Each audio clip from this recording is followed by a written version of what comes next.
We have a fully articulated body in his brown suit. Fans are asking for her and Edad. Tom Cruise likeness, screen accurate sculpted hair. We're going to go for fully seamless silicone arms. This, you got the raptor right here on the side. Bring Elizabeth I into the spotlight she deserves. My Hot Toys pitch today. For the standard version, 380. Of course, he would have two head sculpts the same way. You will have several unmasked sculpts. Now, this is going to be a hot ticket item.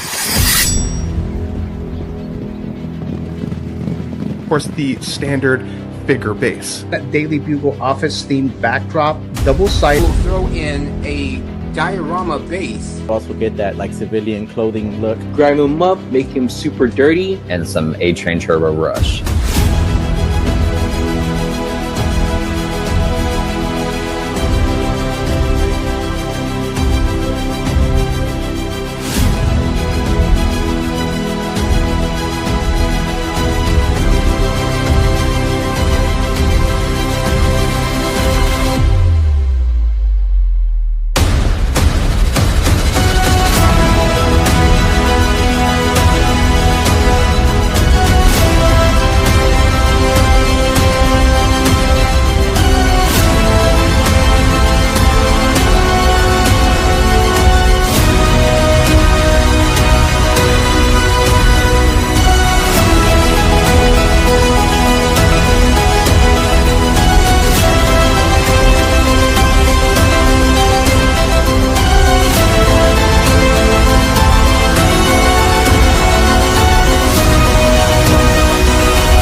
I love that intro. It always gets me pumped up.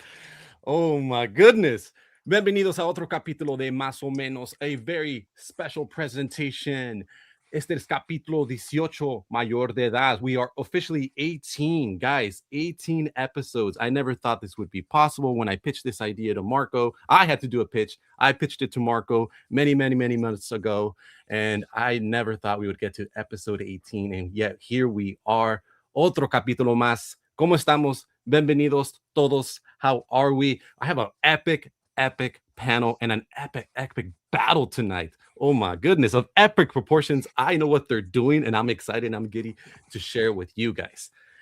All right, I want to go into my guest. I want to introduce everybody here because this is a lovely panel. First, I gotta go with my guy. Usually he's my co-host, but today he's a competitor. The Movie Canon. Gio, ¿cómo estás? Hello, Jose. Hello, panel, chat. Thank you so much for having me, Jose, in the competition today.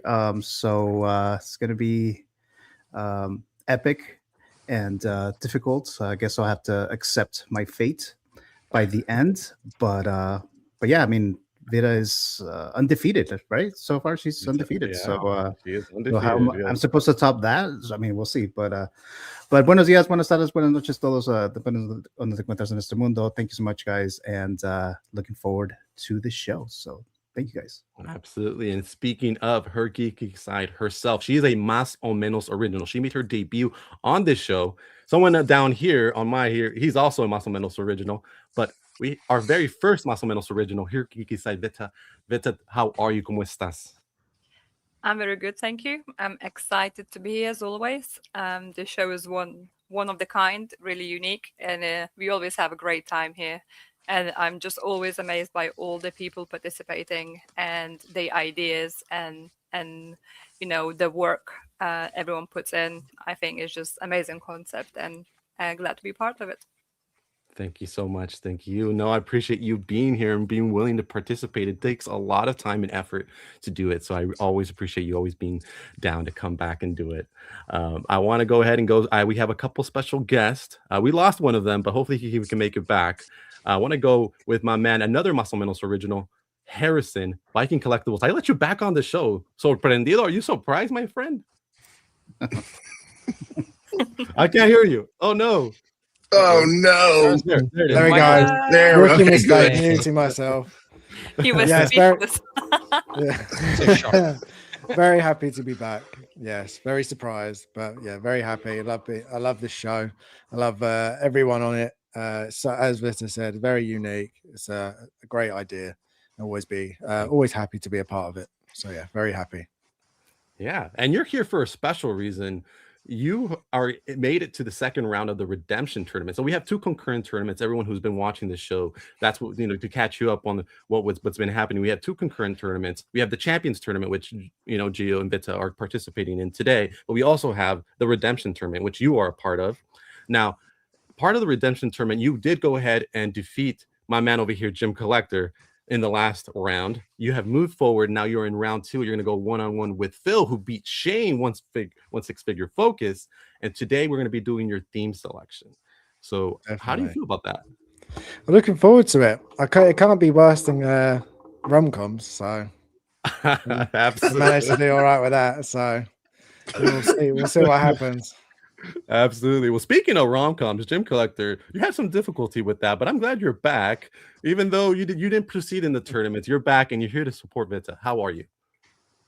I'm good. I mean, to be fair, Harrison, I don't think either of us actually pitched an actual rom-com, to be fair, as we found out. That's very true. That's very true. Yeah, so we're a bit cheeky on that one. But yeah, I'm good. I'm glad to still kind of be here, I guess, in spirit and to help out and obviously to cheer on both of the competitors because I'm not biased in any way. So I'm going to cheer on both of them equally. Yeah. Absolutely. Yeah, absolutely. I am curious. It's más interesante for me. Like I'm curious. If you knew in your heart that Gio had a way better presentation, would you vote for Gio? I have already told Vita that if he does do an absolute banger, then she'll just have to live with that. Or I'll vote and I'll just be like, no comment. Interesting. All right. It just gets to the point. James, who did you vote for? I'll be like, no comment. Oh. Oh my goodness. Oh my goodness.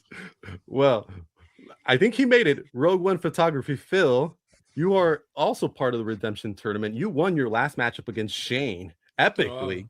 Don't know how it was after he pulled off that riff. Oh, I know that, which is in the intro. I don't know if Shane knows that, by the way. I don't know, but it's in the intro. You I'm sure when you saw that happening, you were concerned, but you ended up pulling up the win. Now you've moved out to the second round, and you're going to go one-on-one with Harrison, who's here today. And today you will be selecting your theme selection. How are you, my friend? Welcome back. Bienvenido a Más o Menos. Welcome back. How are you? Thank you very much. I'm very good. I'm going to feel very guilty when I beat Harrison. He's such a nice guy. You're going to beat him. I love the confidence. Shane isn't such a nice guy. Yes, Phil. I love the confidence. I mean, Phil, you're one of the guys that your presentations always feel very professional. Jim as well, Harrison. You guys, they feel very well prepared. So I'm excited to see the matchup between you and Harrison because I think it's going to be an epic one. Yeah, and finally, the guy that was breaking some laws to get over here, to get here on time, I told him it was fine if he got here a little late. But Chuck, you have become a permanent guest judge here. You actually won a matchup. You actually competed in the last episode in the wild card round. So you actually stepped up and actually did it, and you won. So you've made it into the tournaments. We'll be discussing how we're going to plug you in very much later. But how are you doing? ¿Cómo estás? I'm good, man. I'm good. I'm glad to be here. I needed today. It's been a long week. Fletcher's here with me to say hi to everybody, and I'm excited to be here, man. I'm looking forward to it. I'm ready. It's good to see everybody. Hell yeah. Well, let's proceed, guys. We got a lot to talk about today. Let me put on some music. Now, usually Marco will help me out here, but he's not here today. He's on a milk carton, guys. He just came back from Japan. He told me if he could make it, he would. But again, let's not count on that, guys. He's currently on a milk carton. So let me see what kind of music he's got it here. Let's see. Is this work? No, he's in a deep depression after Japan, I believe. Maybe. Oh, is he back? Yes. Oh, no. He is. He told me he just got in. But obviously he's gonna be jet lagged and tired. So no pressure. I told him there was no pressure for him to get over here, but if he does, it'll be a nice surprise. But let's go ahead and check in with the chat, guys. Let's see, who do we got? We got S-Beam in here. Now, S-Beam was your it was S-Beam who competed against you. No, it was Blue. S-Beam is his brother. It was Blue. S-Beam is here. Hey, S-Beam. Shout out to also Blue. Shout out to both of them. Always very big supporters of the channel and of the show. Hello, good to see you, S-Beam. I got Jill obviously warming up the chat. Vita also, vote for me. Oh, I forgot to do that. Phil as well saying hello. We got Chuck also here on the panel. We got Keith Lee's here. Let's go. Keith Lee, good to see you here, my friend. ¿Cómo estás? Viking as well. Hello, hello. 14 Wellington, my guy, just had a birthday recently. Shout out to my guy, 14 Wellington. ¿Cómo estás, mi amigo? Happy birthday.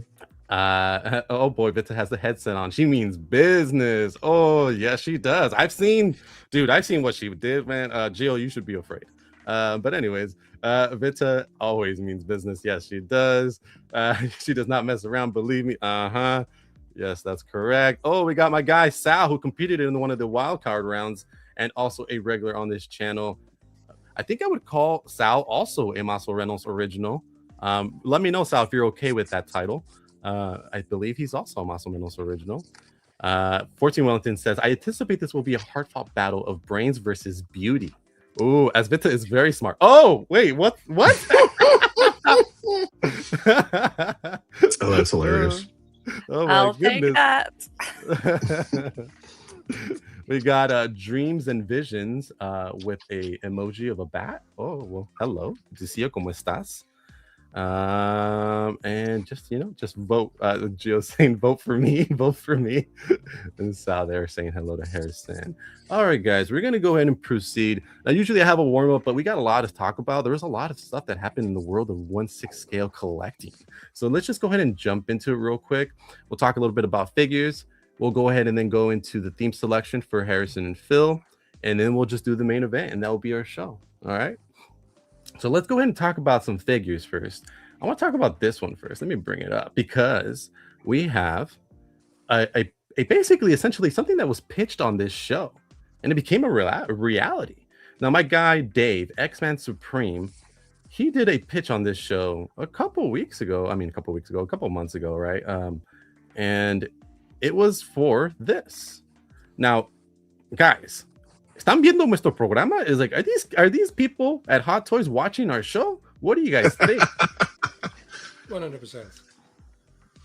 I'm like, anyway, they get ideas. It's too many coincidences now, honestly. Yeah. I was like, whoa, this looks like identical to Dave's pitch. I was like, something's going on. I was like, something's going on. I'm like, guys at Hot Toys, ¿cómo están? Bienvenidos. Good to see you guys. Are you guys watching our show and stealing our ideas? And they're like, hey, it's cool because you got that disclaimer, so we can do it. I was going to say, we got a disclaimer for a reason, right? Yeah. So guys, I want to go to Vita first. Vita, what do you think about this Weapon X? And what do you think about them possibly watching our show? I mean, if you're watching my show, I retract the disclaimer, especially for today's pitch. We can, get in touch and we will talk. In regard of the figure, I don't know anything about this character.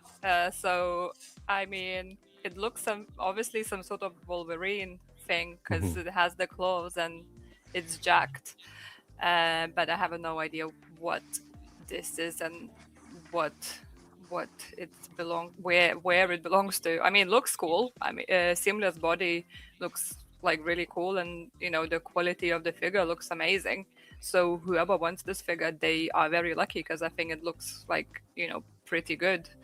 But for me, it's every time and I'm not really interested in a figure, and when I don't really know what it is, like, I'm more forgiving. I'm not as judgmental on the figure because I'm like, I don't really know how it's supposed to look. So, I mean, it looks pretty good to me. No, for sure. Now, Weapon X is basically, when Wolverine, before he just had his bone claws, right? And this is before that they do these, so they capture him and they do these experiments on him, and that's where he gets the adamantium, right? And so this is when he's going through that whole process. So that's the Weapon X. So they turn him into this weapon, right? That's indestructible thing.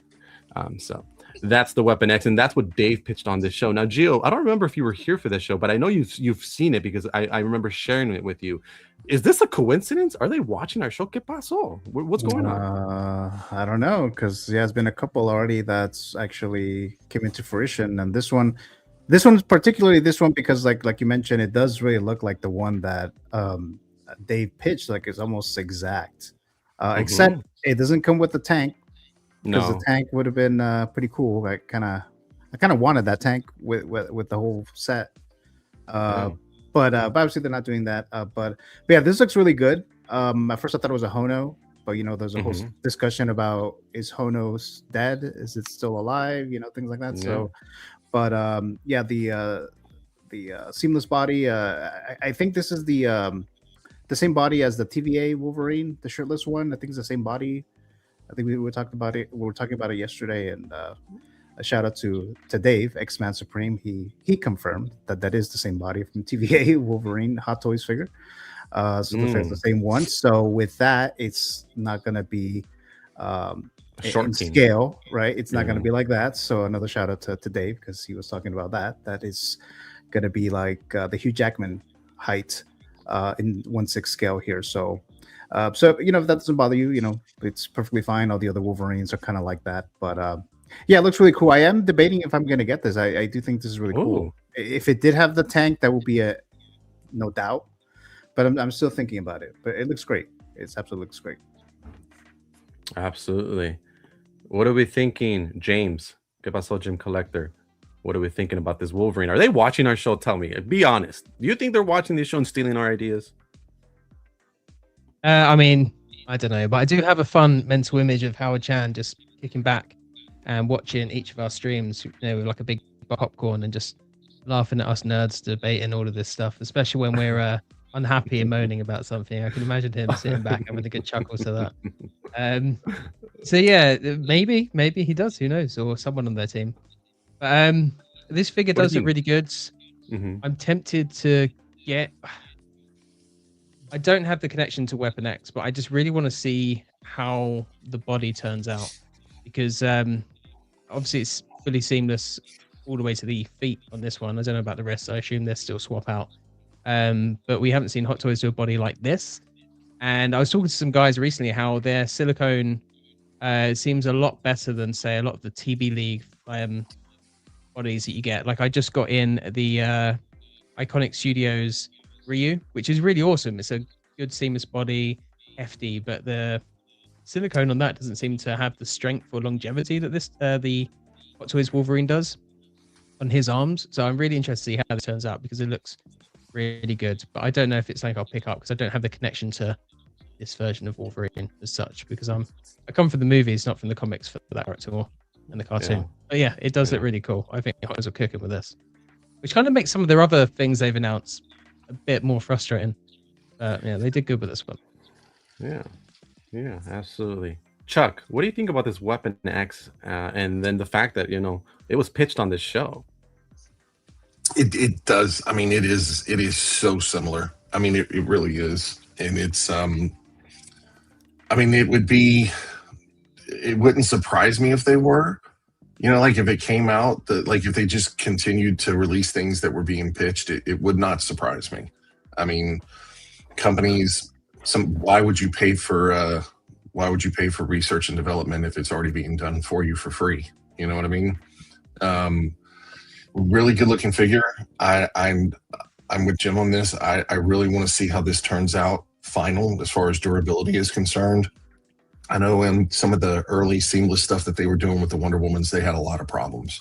I had one of the Wonder Womans and she was in a static pose, never moved her the entire time, museum pose, nothing crazy. And I sold her. And as I was getting her out, I lifted her arms to slide the plastic back on. And when I lifted the arms up, both armpits ripped. And I was like, well, somebody's getting a refund. Looks really cool. Doesn't have a place in my collection, but it's a really cool looking figure. And if someone is a huge Wolverine fan, this is going to be like a heyday for them. Absolutely. Let me check in real quick with the chat. There's some funny conversations here. Sal has confirmed he sees himself as a Más o Menos original. So yeah, absolutely. So you three are the golden trio. That's what you guys are calling show, apparently.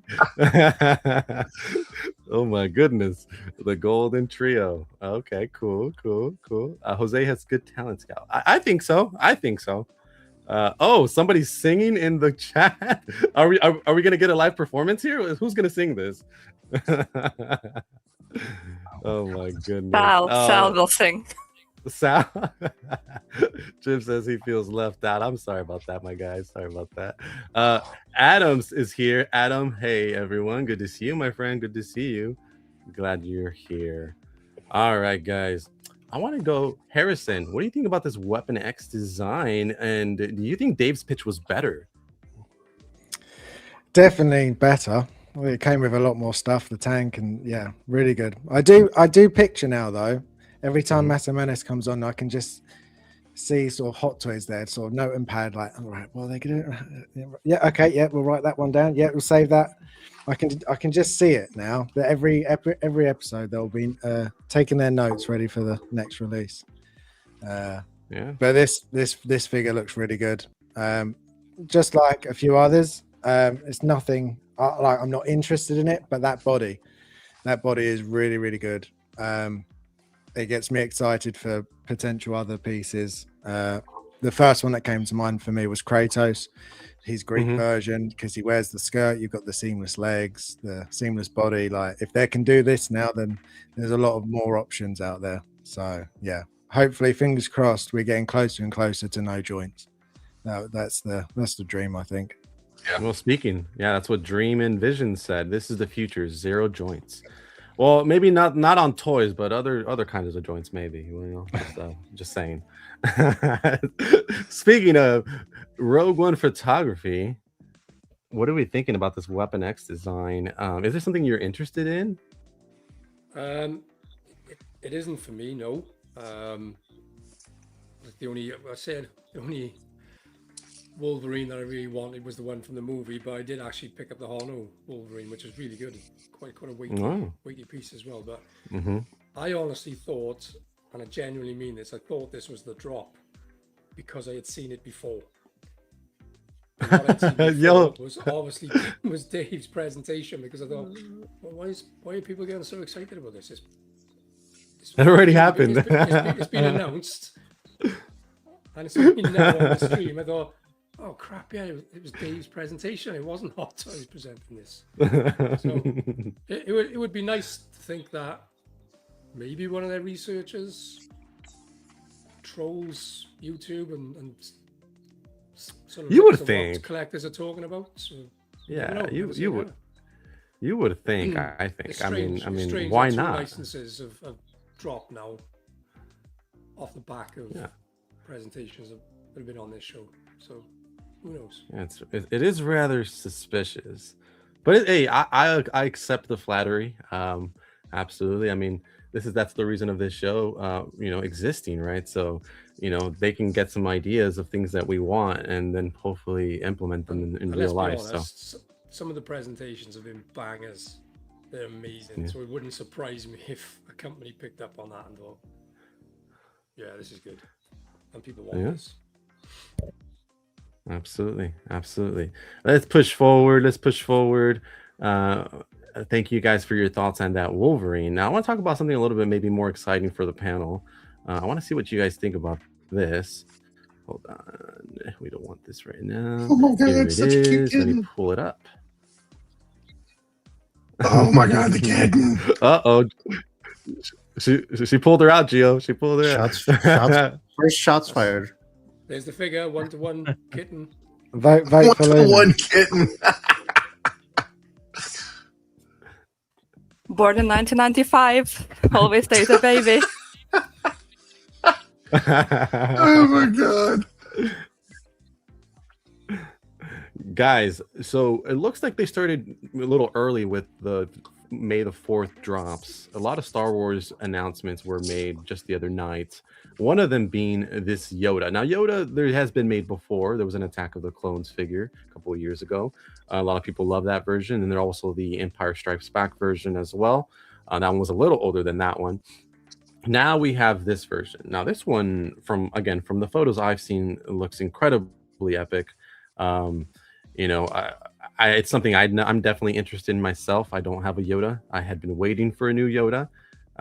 It looks so lifelike. It looks like from the movie, like exactly how it's supposed to. And I hope that when it releases, it looks this way. It doesn't lose as many details as we know that sometimes does happen with Hot Toys. But yeah, I mean, even this is incredible. So guys, what do we think? I want to go first to Vita. What do you think about this Yoda? Is it something you guys are interested in perhaps adding to your collection? Yeah, Yoda was always a figure we wanted to have part of the collection. But some of these pictures just I don't know, guys. Just some of the pictures, just the face expression and the Yoda just looks so goofy.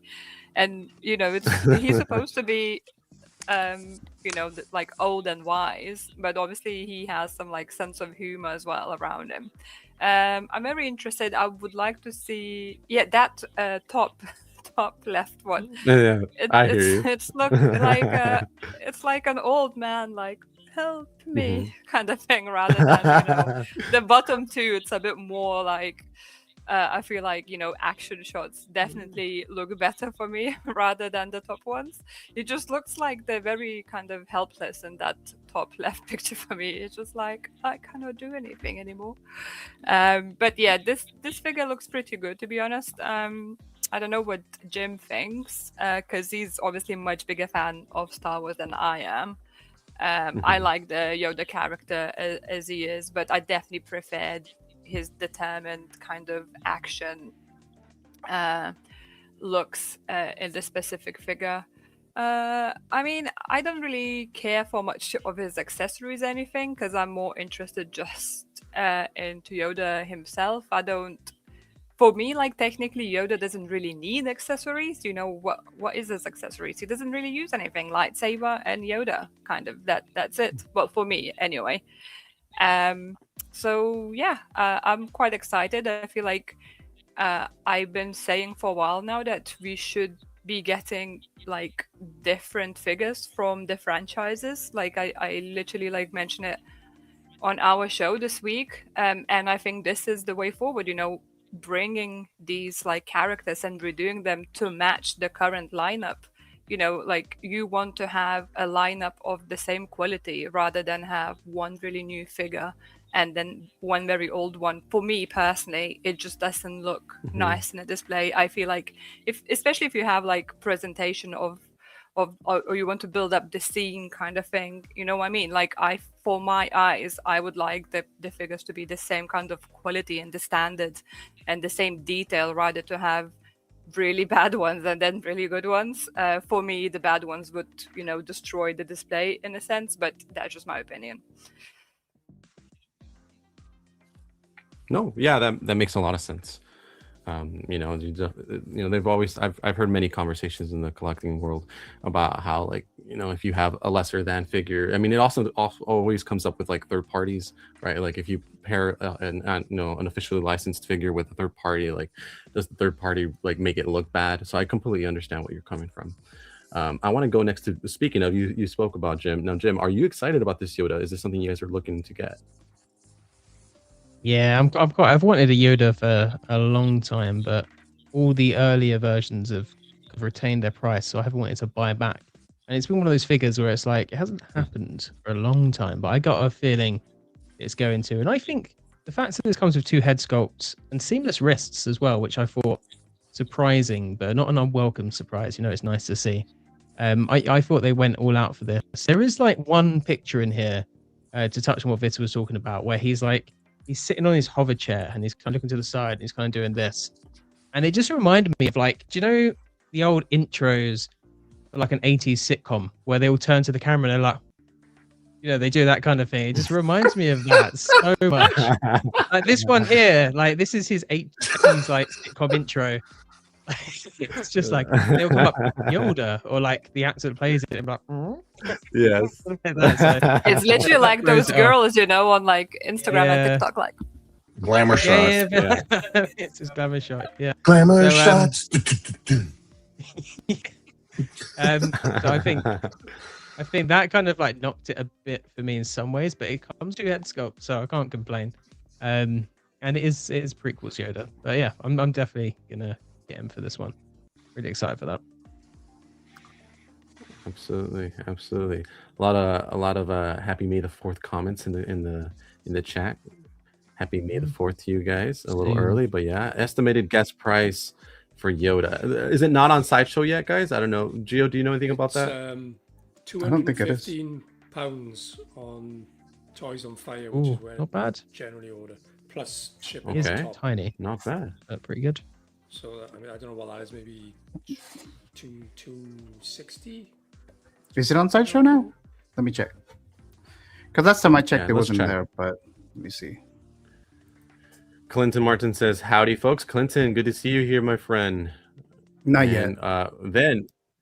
Then we also have Blue. Now, Blue was your competitor there, Chuck. He has made it. Yes. Good to see you here, Blue. What's up, Blue? All right. And the hair is better on this one versus the Attack of the Clones Yoda. I think so too. I definitely think so too. Yeah. Dream and Vision says that's expensive and it's not very big. Yeah, that's what they said. How much was Kid Pool? Wasn't it like 245? But he had the big old couch too. Yeah, he had the big old couch. And then had the big ass. I mean the couch. Yeah. But yeah, and he has a glam shot. Glamour shot. Two head sculpts at this one. Yeah, absolutely. The shot. I want to go next to Chuck. The shot that Go Vita ahead. was talking about, where he was zoomed in, where it's the Ford, and it's in the top left. It looks like a Tinder photo. It's like the byline. This is the Yoda you're looking for. Should be underneath it. Because he's given the hey baby, I'm Yoda, right? I don't like the top head sculpt at all. I would never use the top head sculpt. Imagine if you would wink as well. Yeah, if it had a little winking nod and you do a winking going like, hey. His cover chair. Yeah, exactly. The bottom sculpt looks amazing. I had the first two, sold them years ago. They were really good. The hair fell out of the Empire Strikes Back when every time you touched it or moved it, hair was falling out of it. I mean, it was crazy. It was like a dog shedding in the summertime. But this looks really good, especially the bottom one. I really like the bottom sculpt. I like Yoda with a determined look because I don't want to pose old man Yoda. I'm going to do that with an Empire Yoda. I want a Yoda that's going to be, I'm fixing to beat the hell out of you because I'm Yoda. You know what I mean? And I think this would pair really well with that new Palpatine. Really well. That's going to be a hell of a display. Yes. Yeah. So, yeah, if I could pick up that Palpatine and pick this up, I would make room in the collection for that. That's such an iconic scene. Yeah, I would be there for it. Absolutely. Harrison, what do you think about this Yoda? Out of all the announcements, I think Yoda's the best looking one. He really stands out. He looks really, really good. And just like everyone else has said, that bottom head is definitely the better one. They've absolutely nailed that sculpt. It's a little uncanny, actually, I think, because obviously he is animated in those ones. I feel like you can get a little bit closer. And if, as I said previously, I think if it didn't have any of the logos or anything, I think you could just say it's a still from the film. It's that good. Mm-hmm. It's very, very, very well done, and the hair looks really good as well, considering it's Hot Toys and they're known for glue issues and stuff. But yet with this, it doesn't look like there's a single issue at all. So, and then all the other bits and pieces, you got moving eyes and seamless wrists. It's definitely the best one by far, I think. and everybody pretty much has said they want a Yoda. So yeah, I'm very happy for everyone. Looks really good. Yeah, absolutely. Phil? Yeah, definitely picking this up. You feeling this? Yeah, as soon as it went up for PO this morning, I placed my pre-order of him. I'm more of an original trilogy collector more than the prequels, but there are like odd characters that I do like to pick up. But if I'm honest, I prefer this representation of Yoda than the original trilogy representation. But on saying that, if they do announce that, I will also get that version of it. But yeah, can't fault this. I've been waiting for a Yoda for a long time, and like Jim, I think, mentioned earlier, they just held their price up. They're too old a figure for me to go back and pay that sort of money for an older figure. So this is definitely coming home, and fingers crossed we get an original trilogy announcement as well.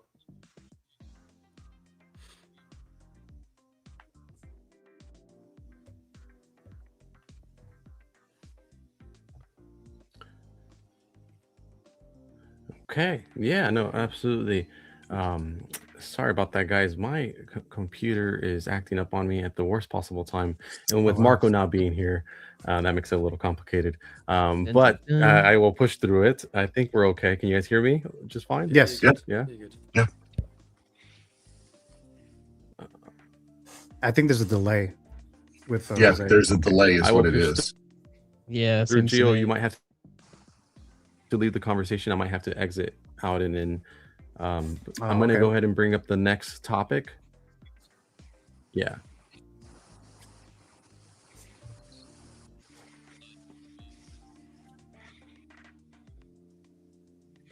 Okay, so I still see the Yoda. I don't know if you're gonna move it, Jose, or if you can hear me.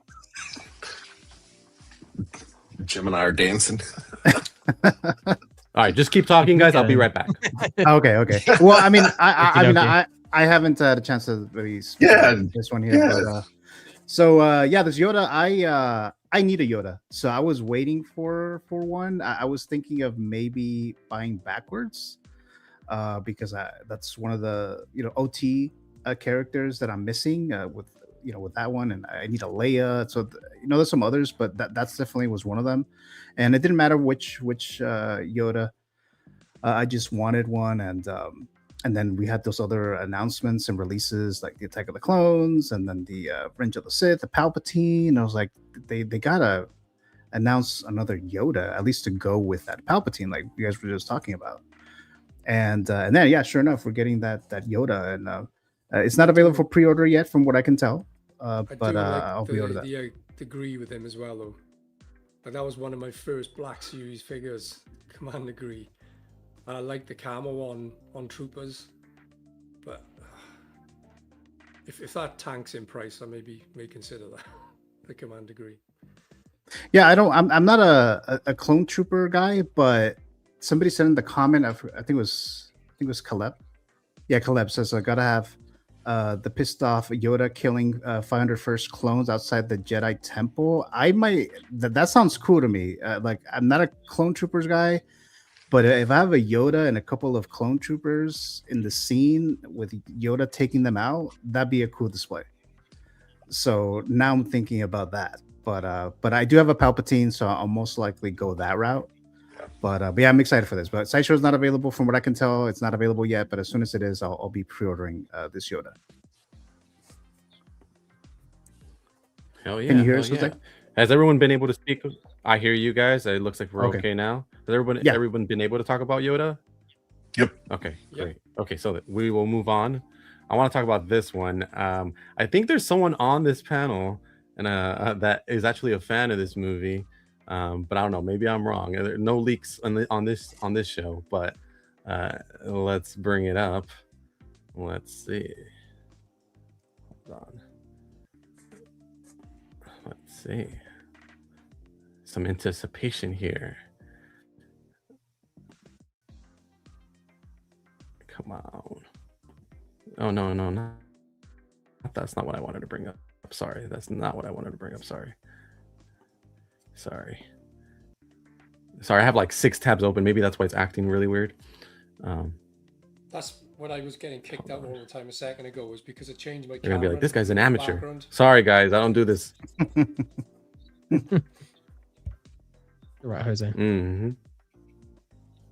There's been some issues with StreamYard anyways, so it's been like all over the place. So yeah, definitely, it's been all over. As you said, Gio, it's just one thing after another at the minute. Yeah, we had a lot of problems with it last time when I was on with Gio. I mean, it was constant. I could hear some people and then lose people, and yeah, it was nonstop.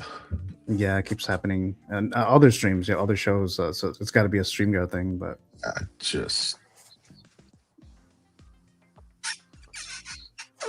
Yeah, it's really annoying. But can you guys hear me okay? Can you guys see the Luke onto the screen? Yes. Okay, yeah, I was like, am I still on delay? Yeah, okay, so we got the little Luke delay. here. Might be, yeah. This is from The Last Slightly, Jedi. I This is think, his. Oh no. Okay. Well, let me introduce it, even on a delay, and then you guys can talk about it.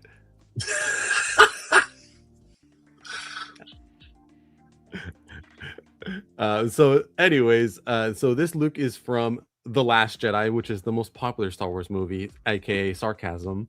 Now they made an artisan version of this bum outfit, depressed Luke. Is there anyone on this panel that actually wants this?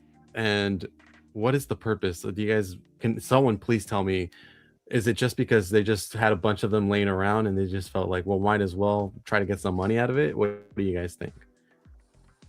Yes. It's a That's weird right. That's a I good also, hair on it. yeah, I was going to say, I think it's funny how this is one of the better artisan pieces with rooted hair. They're like, This is we'll very go true. we'll go all out on this one. Like that, though, the hairline is probably the best I've seen from them on this one. It almost very looks clean. sculpted at that point, doesn't it? Yeah, I thought Yeah, it like, was it's that sculpted good. when it was first shown. I didn't think it was going to be artisan. Good blowout day. Yeah, And the graying in it as well, because obviously he's got what Yeah. it looks like from here, like graying hair as well. So that's quite impressive. yeah. The sculpt I think they is good. should. Is it the same sculpt? It's damn good. No, I think it's different from what I was looking at comparison pictures. Mm. It almost looks like a HD version of it, though, not like totally different. Maybe it is. They should have done what they did with Barbosa though, and did a rooted beard, gone the extra mile. Yeah. Nobody's doing that at the moment, though, are they? Apart from No, not at that length anyway. well, that 1-to-1 scale thing from Hot Toys that got technically a rooted moustache. Yeah, There that's we go. true. Yeah. Wait, so is this beard rooted hair as well, artisan or Sculpted. Sculpted. No, It is sculpted. Really good sculpture. No, Oh, okay. but I like, think what? they could, if they tried, I think they could do it for a rooted version.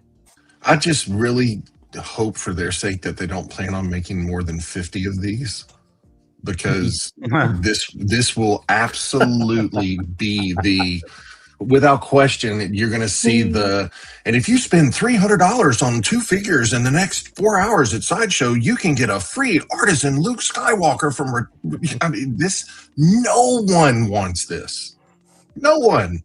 Hashtag not my Luke. You watch this sell out now, like the quickest out of any artisan figure. Would It'll it? be gone. Maybe That'll maybe be it's really popular in proof Asian of market. the. It Yeah, has this- to come with that animal he's milking, though. Then it would sell. Oh wow! Oh my goodness! Oh no! We have With the a jugs. drastic milking That's the actions. jugs right there. So, is this the first time we see Porgs in 1/6? Yeah, No. I think so. No, No. Ray had one with BB-8, I think. Oh, she did. Okay, Didn't she? Oh, yeah. I never got that figure. So I just, it should have come with the accessory of the little critter with the nipple milking with the milk thing, or like some liquid you could pour on him. He never used that saber in the movie. I mean, he held it, but did he ever use it? No. I mean, we're just fan fictioning the fan fiction at this point. That's how I feel about the sequels. They're just fan fiction. They're not real. They're not canon for me, and they never will be. I mean, this is just, I don't know. I don't get it. I saw this release come up, and all that went through my head was, can we please start giving us what we really want? We want OT refreshes, 2.0s, 3.0s, whatever they may be. We don't want this. I think they're giving us this now because they're gonna start giving us the 50th anniversary A New Hope stuff. Gio, I am praying you were right. And so I think that's what.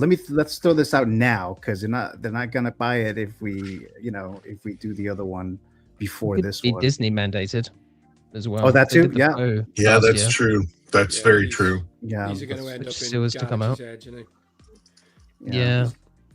for a ridiculous I price. think And people it will would pick have it up sold because better. they're I there. mean, I don't know about. What about if they made because when he's wearing the robes, when Rey hands him the lightsaber, that one at least would have sold a little better, I think. Like the beige and white Force robes. Awakens? The one where he's waiting. Yeah, when he's waiting. Yeah, Force Yeah. Awakens. And so it's like that one with the artist, and even I might have been kind of interested because I had that version. I just didn't like it because they had like the side eye, and then it was back then where they didn't really do rolling eyeballs. And so I always thought it was kind of weird that he looked to the side and you couldn't you had to adjust it in that way. So even I might have been kind of interested to have a Luke like that, but this one, the bum version, no thank you.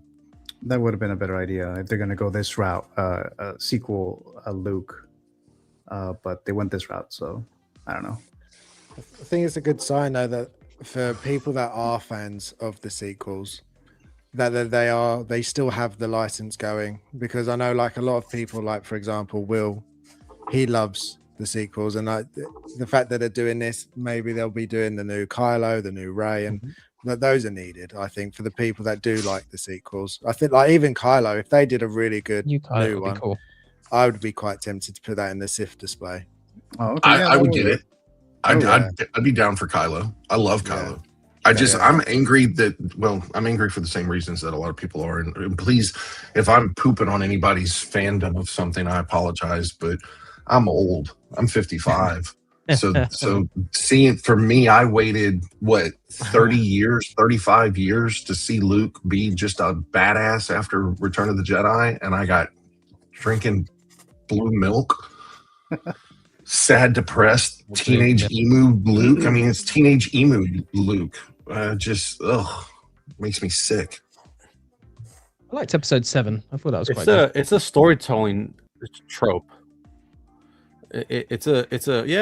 Force Awakens was okay to set up everything, but then it is J.J. Abrams' fault for setting up Luke as this person that they had to find that had gone away. Like that storytelling trope was set up by JJ in The Force Awakens when he didn't have to.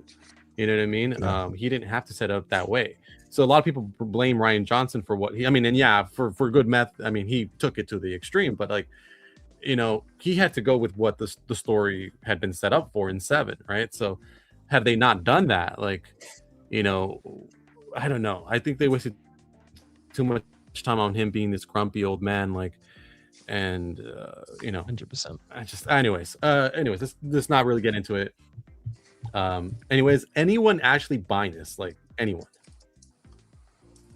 Not for me. Okay, I'll take that as a very much. All right, well, then we will move on. We will move on.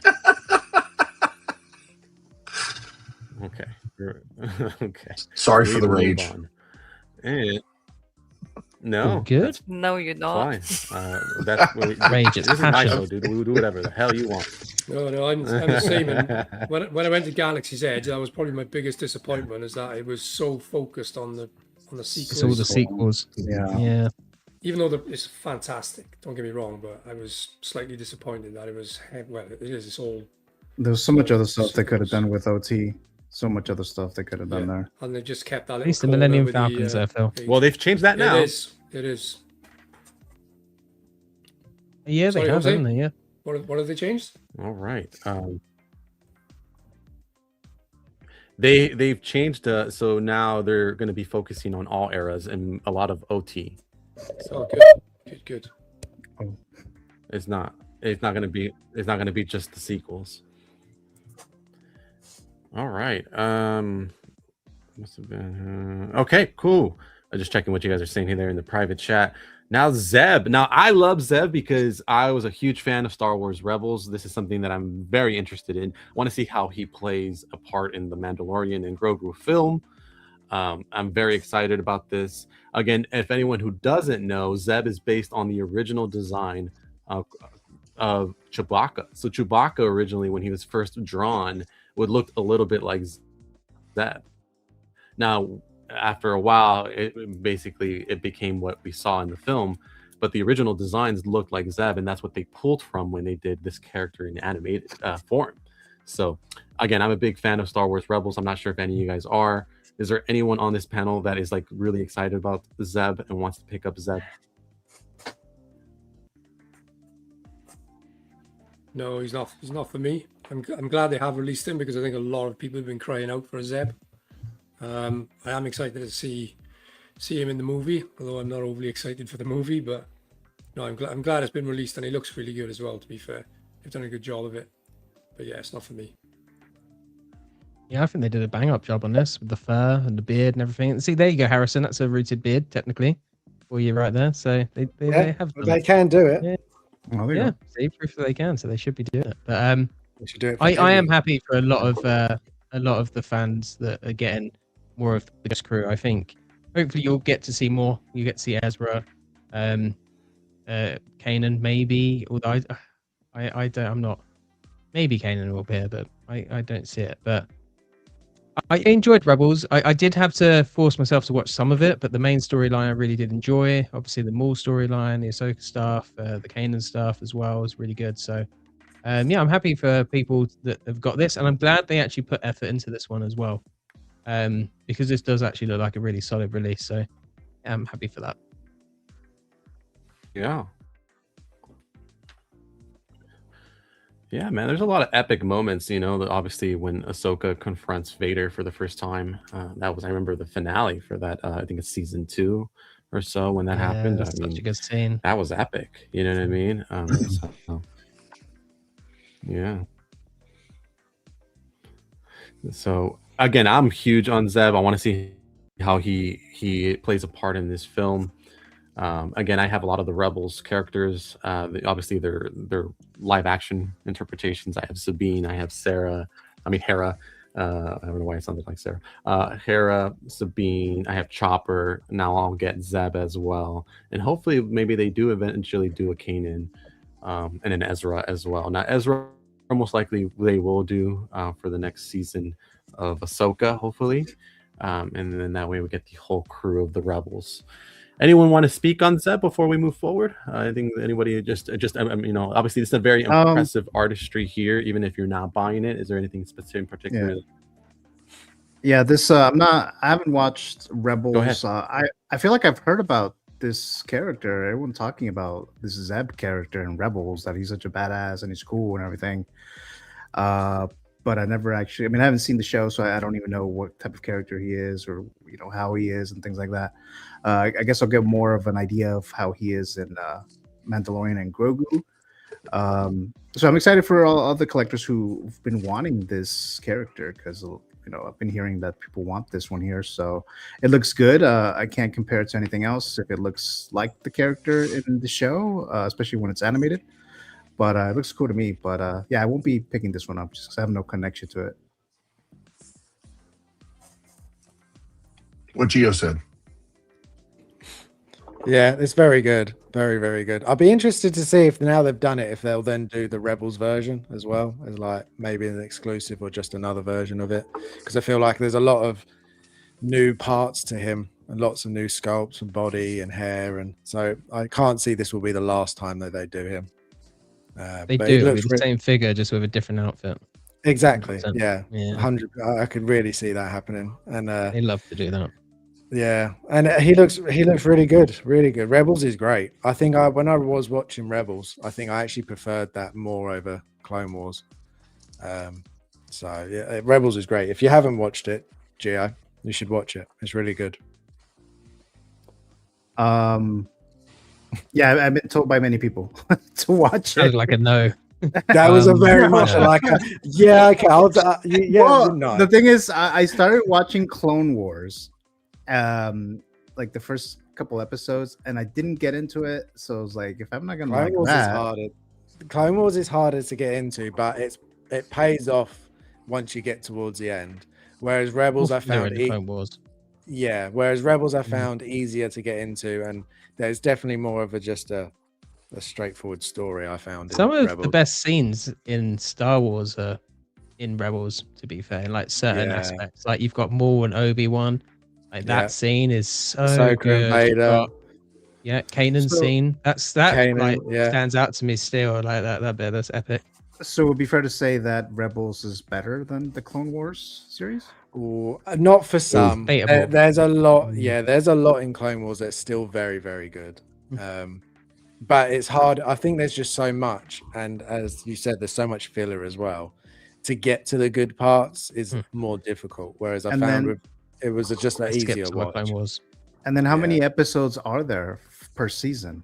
Is there like just like Not- 10 or like Not 30? loads. I can't remember off the top of my head, but okay. I don't remember. I definitely got through Rebels a lot quicker than I did Clone Wars. A lot quicker. It's short, isn't it? It's only a few Yeah, seasons. it's whereas only a few seasons. Clone Wars is yeah. loads. Yeah. Oh, okay. But Yeah, like there's when only you get, there's 75 episodes of Rebels. yeah, so it's a lot easier. But then like towards the end of Clone Wars, when you're getting more Ahsoka, more like Maul and stuff like it, those like it is really good. It does get really good. Is it You've also got half an Thrawn hour? as well in Rebels, of course. I forgot about that. Yeah, it's worth the watch. I wish they would take the Rebels in the Clone Wars line and just turn them into the Hono line. Make them cheaper. Yeah. They look at it. just They all did the done. Vader. Yeah, they did the Vader. You know, just would make sell so make well. it up. Oh my god, because they'd be far less expensive. Yeah. So it makes it easier to collect them, and it makes it easier to do the sculpts because they're animated sculpts. So they can make them look identical to what they look like in Clone Wars and Rebels. Those Rebels Hono figures, like the Stormtroopers and the Darth Yeah. Vader, that was less than $200, wasn't it? Yeah, it was like 220, Yeah, I I think think, or 215, something Oh, like Darth that. Vader was. Okay, I think the Stormtroopers were like 175-ish. Yeah, they were like 175. Yeah, and I mean that's a whole new avenue for collectors when they're that price, especially in today's market, where you could get something that cool. I think it would be great. And those They, Rebels episodes, are they 30 minutes long, like Clone Wars, like half an hour? Yeah, they're pretty short. Oh, okay. There's a lot more Clone Wars. There's like 133 episodes of Clone Wars, plus a movie on top of it. So I saw the movie. That's actually what started my dislike of the whole Clone Wars, Star Wars animated. Because I watched it. It came out 2008, and I watched it, and I was like, "What the hell is this?" And then they're like, "Oh, they're actually doing a TV series of the same thing." I'm like, "No, thanks. I'm good." I can't get into them, man. I just couldn't get into them. But I don't know. My brother, who's like 20 years younger than me, he's a big fan of it, and he's always trying to have me watch it. Like, it's really good. You should watch it. But I just haven't done it yet. I've tried like 6 times, and every time I just wake up, drool coming out, going, "Oh shit, I fell asleep again." Yeah, I can't do it. Yeah, too old. Oh my goodness. Can you guys hear me okay? I'm still having that Yeah. lagging issue, but hopefully Yes. I'm okay. I can hear you. Okay. Do you have a delay, Jose? Great. Yeah, I've been having a delay, and it starts buffering, and then it's not seeing. I hear you guys talking, but then it's delayed, and Sounds like you're caught up right now, not though. good. You responded pretty quick. Yeah, Yeah, that's what I'm saying. Okay. Yeah. Ooh, happy days. Okay. Question for you guys. You guys are seeing they obviously doing another Mandalorian figure. I didn't hear your thoughts. I know you guys probably talked about them on other shows. What do you think about Hot Toys? What is this, the third, fourth time they do this Mandalorian? What do you think about them doing another Mandalorian? Is there any, like, do you guys think it's just like for those who have the previous version, is it really that much better to improve to get the one from the movie? What do you guys Probably think? not. Anyone? The head sculpt's a lot better on this newer one, but I Yeah. think overall, if you've got the original one, you could probably keep that. I'll get this because I don't have a Mando at the moment. And the newer head sculpt is a better likeness, so that's a win for me. But if I had the previous one, I probably wouldn't be like, oh my god, I need this one. And especially and I know I've talked to a few people about this, but I'm not massively excited for this film. I'm gonna go see it, but I'm not sitting there thinking this is definitely going to be epic. Like, like when I watched the June 3 trailer, I was like, this is going to be something that's going to be incredible. Whereas this, I'm gonna be like, yeah, Yeah, Season same here. 3 just kind of killed the hype for me for a little bit, unfortunately. But I still love the character, so I definitely want to get this in. Yeah, I feel like the consensus of right now of the community, and people, movie lovers, from what I've seen, is that this film feels very much like a TV film that they're putting on as a special presentation in movie theaters. You know what I mean? Like a extended episode of The Mandalorian that you can watch in the movie theater. Like it doesn't feel like a film. Like that's the vibe I'm getting from people. I don't know if That's exactly you how guys I too. feel. Yeah, no, that's exactly how I feel with the Mando film. Every time I see it, I was like, oh, this is just like an extended episode that we're getting in the cinema just to get a film out there, which is a shame because, like, at its peak, it was so popular and so good. It's a shame that it's now at that point. But no, to answer your question, I don't think this is necessary if you've got the previous one. I have the previous one, and I'm very much okay with it. I wouldn't have the head on Mando. I'd always have the helmet on, so I'm quite happy with that one. It's like the brown flight suit is nice, but again, it's not. Oh my god, I really need to have that suit. So yeah, I'm quite happy with the 2.0. And as Jim said, every trailer has been like, yeah, it looks okay, but compared to like Dune, it's just like, oh my god, no chills every time that I watch that trailer. It's just compare so it to that, right? yeah, like that's cinema, that feel, like just that trailer. It's like, I'm going to the cinema to see that. I don't care. I'm going to see it. Whereas this is like, I'll quite happy to wait until it's on Disney and I'll sit down with the kids and watch it. Although the most recent trailer of Mando and Grogu is a little bit more cinematic.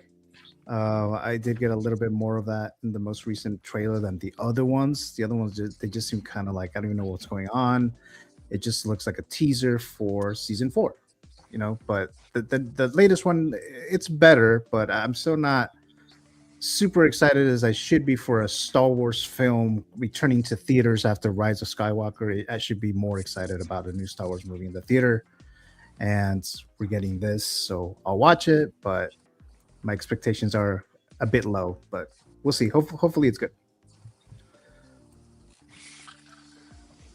I wish they wouldn't have included a Pasco or Pedro sculpt and just had the Mando head. And when people were like, well, why can't you get the head sculpt? Well, this is the way. Wow. Just no. I mean, seriously, wouldn't that have been they cool? did that.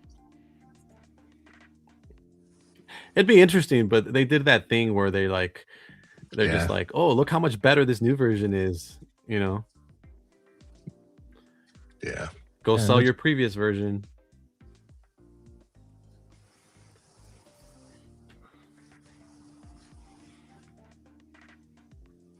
All right, guys. Well, we're going to go ahead and move forward unless someone else has any more thoughts. We're going to move forward from Zeb.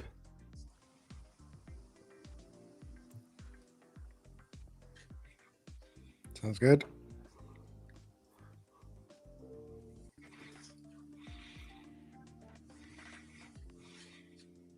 Okay. So I think I'm on a delay again, which is not good. But I'm going to try to push. Yeah. So I'm going to try to push through it. It doesn't seem too bad because someone just responded to me pretty quickly. So I'm just going to keep going. All right. Another fire. We really need to get Luna our own camera, guys. I'm sorry. We need a camera. We'll do it for our stream. We'll get a Luna cam. Sure. Yeah, we need it. Just one on the just on the desk, so you can just see her the whole stream. Either one on her or her, one attached to her where she's running around and doing stuff. Like people attach GoPros to them and stuff. Yeah. Although I feel like that would be just a lot of like her head just dragging along the floor because it'd be too heavy. Probably. That's probably true. Yeah. That's probably true. There you go. So Jose jumped out again. Yeah. Gio's so in charge. What was that? We're doing Gio. You're in charge now, no? What are we gonna do? All right, we're gonna do a fantasy figure zone right now, and the next one is I think the other ones that we need to go over is what, like the Darth Maul. I think I don't know if that one's the one that's gonna that Jose's gonna cover. I mean, there was a lot that were announced, a lot of Star Wars ones, and What I'm thinking is, so next week on May 1st, Friday, or even that Sunday night, at least here in the US, that's when Hot Toys drops, their announcements. I feel like they did a lot already. So do you think we're done with Star Wars drops? I hope not. For May the 4th? No, Not a that'll do chance. more. That's They'll- just a they'll- warm up. Yeah, they're saving the 100%. best for May 4th. And you watch them drop nothing now. Just want a Phantom Menace Obi-Wan. Can they just please do that, please? But it'll be Qui-Gon, a rooted Qui-Gon. That Yeah. would be really good. Artisan Qui-Gon would be perfect. But it'll be a New Hope, right? Because is the anniversary for New Hope this year? Next year. Next But year. if they want to next do year? it so they release the figures for next year, that would make sense. They should do it like would, that. yeah. Yeah, they- drop some they- this year, so then They haven't really been doing that. But I remember last year and the year before they were dropping a few Star Wars announcements, like a couple weeks before May the 4th, and then that weekend of May the 4th, or maybe the day before, they dropped maybe like one or two. So maybe they'll do that this year. Although I feel like there's so much Star Wars in just the last 2 weeks. I think mainly because of Mando and Grogu. So I don't know exactly how we're gonna get a lot or not, but that's coming up. All right. Can you guys hear me okay? Yes. Did you hear that? Okay. Jose? So I'm going to go ahead and try to push through. Yes, I heard you. Yes. Oh, okay. So Let's get this let me go delay. ahead and try to push Yeah, through. still got the delay. Might be still on a slight delay. Mhm. Okay. Well, why does it have to be me? Could have been one of y'all. Why does it got to be me that's on the delay? I think you would be more stressed if it was me and Gio. Probably right. Yeah. Well, maybe not you. Maybe not us three, but everyone else is like, if they're on a delay, it's fine, But why they gotta be me? It's all the leaks. So says I'm gonna start talking, and I'm just gonna go ahead and explain this. It's all the leaks. Yeah, something's going on. All right, so I'm gonna go ahead and start talking, and get this set up, and then you guys can just keep talking, even if I have to go in and out. Long story short, again, you have the two concurrent tournaments that are happening now, the Robert Burns Champions Tournament and the Redemption Tournament. Again, victors of the past battles, winners go up against winners. Redemption is the second chance at glory. The runner-ups rise again. So the runner-ups, the people that lost, go head-to-head with a second chance at the glory. Now, again, the champions at the end of the tournaments, there'll be a crown champion on the champion side, and then there'll be a crown champion in the redemption side, and then the winners will go head-to-head in the ultimate face-off. Now, again, we have two concurrent tournaments. We have guests on this show that are competing on both tournaments. Vita and Gio are currently part of the Robert Burns Champions Tournament, and then we have the Redemption Tournament, which Phil is a part of, and so is Harrison. All right. So that is currently what is happening. Again, the winners, if you win your individual tournament, you will get $50 or US dollars or the equivalent of in your currency to any 1/6 scale site you purchase from. So that will be the winner for the if you win your specific tournament, you'll get 50 each, and then at that point the winner of the whole tournament will get an additional 50 for a grand total of 100. Not a lot of money, but it's something. So hopefully you guys are incentivized to do that. So we will continue here. Again, just letting you guys know, with the tournaments, there has been some changes. Again, previously, bragging rights are more than $50. Yeah, Keith, I'm absolutely agree with that. And again, this is a fun thing to do. I mean, it's not a lot of money. Me and Marco can't offer a lot of money, but hopefully it's a nice little incentive for you guys. And again, the difference now is that it's no longer free choice. So now when we do the pitches, there is a category that is selected by the audience, as in you guys. You guys will go ahead and select what the theme for the pitches will be.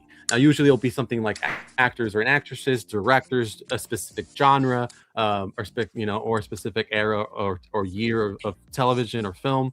And again, when I am crafting these themes, I will often pick strengths, but I will also pick weaknesses, things that you guys may not like. Harrison, I know rom-coms wasn't one that you liked. Jim would attest to that as well. But again, it was just the luck of the draw. That's what the audience wanted, and that's what you had to pitch. Now, in this case, as we move forward, I want to let you guys know the reason we have Phil and Harrison back is, again, they won their respective battles. You know, Phil, you beat 1-6-figure Focus last in December. You had an epic presentation, and you have moved on to the second round, and you will be facing Harrison, Viking Collectibles, who won his battle against Jim. Now, you guys will be going head to head very soon. Again, we don't have an exact date as we try to schedule that. But again, this is the official poster for your matchup. Are you guys excited about this poster? It's incredible. Really, really Yeah, it's really good. It always blows me away, all the posters you do. They're so good. Me and Gio have thank you. no comments about it. No comment. Oh, I worked really hard on you guys' posters because I know that likeness was important. So Gio had some comments about his likeness, and so I adjusted that poster many times to make sure that Gio was happy with his likeness. Vita, I think that you look exactly, like yourself in that poster. So maybe it doesn't have the details you guys would have preferred, but I think at least it looks like you guys. It's just much smaller, and we are the champion tournament, not the loser one. Just saying. Wow. That's a bit harsh, Vita. Oh my Fair. Just saying. Shots fired. That's so good. Well, we're going to go ahead and do the first poll of the day. Now, let's briefly just talk on this as I go ahead and try to set up the poll here on the channel. Again, the poll will be on my channel. So if you're currently watching on Marco's channel, go ahead and hit the like button to this show and bring more attention and more engagement to this channels and this show. But definitely go ahead and go over to my channel so you can go ahead and vote in the poll. Now, these are the categories for Phil and Harrison. Now, the categories are 2007 films only. So it's just one specific year from January of 2007 to December 31st of 2007. Any film that came out in that year is fair game. We have Denzel Washington films. So any film that Denzel is in. Doesn't have to be a Denzel figure. As long as Denzel is in it, it is fair game. Female directors. So any film that was directed by female directors. There's a long list of films that were directed by female directors. Pick one. And lastly, this is an interesting one. I threw it in there. It would have to be Terminator sequels only. And this is after Terminator 2. So no, you cannot do Terminator 2. It would have to be after Terminator 2. Everything that they've tried to do after the fact would be fair game. Guys, let's speak on these themes here as I get this poll started. Gio, what do you think about these choices for my guy Harrison and Phil? I think, let me see. I'm trying to think what other movies, because 2007, those characters that you have in there. Well, I guess 300. I guess 300 could be doable. Have they done a 300? The J.R. Butler figure before? It's old, but yeah, they have. Oh, okay. Yeah, I'm not. I definitely. I'm not. I don't really care about the Terminator sequels myself. I most of them were just not that good. T3 was fine, but it just wasn't good after T2. Female directors, there's actually I don't think there's that many movies directed by females that would have like characters that you could really make like like as a 1/6 collectible or something like that. I guess anything could be, but I'm just trying to think like which ones would there be like I'm just thinking like Catherine Bigelow, but those are kind of like movies like The Hurt Locker and things like that. This movie directed by a female and stuff like that. Denzel Washington. I'm just thinking of Training Day. That's what I'm thinking of for a potential figure, and for 2007 also for the what's his name? I can't remember his name now. From No Country for Old Men. The villain, Sugar, whatever his name is.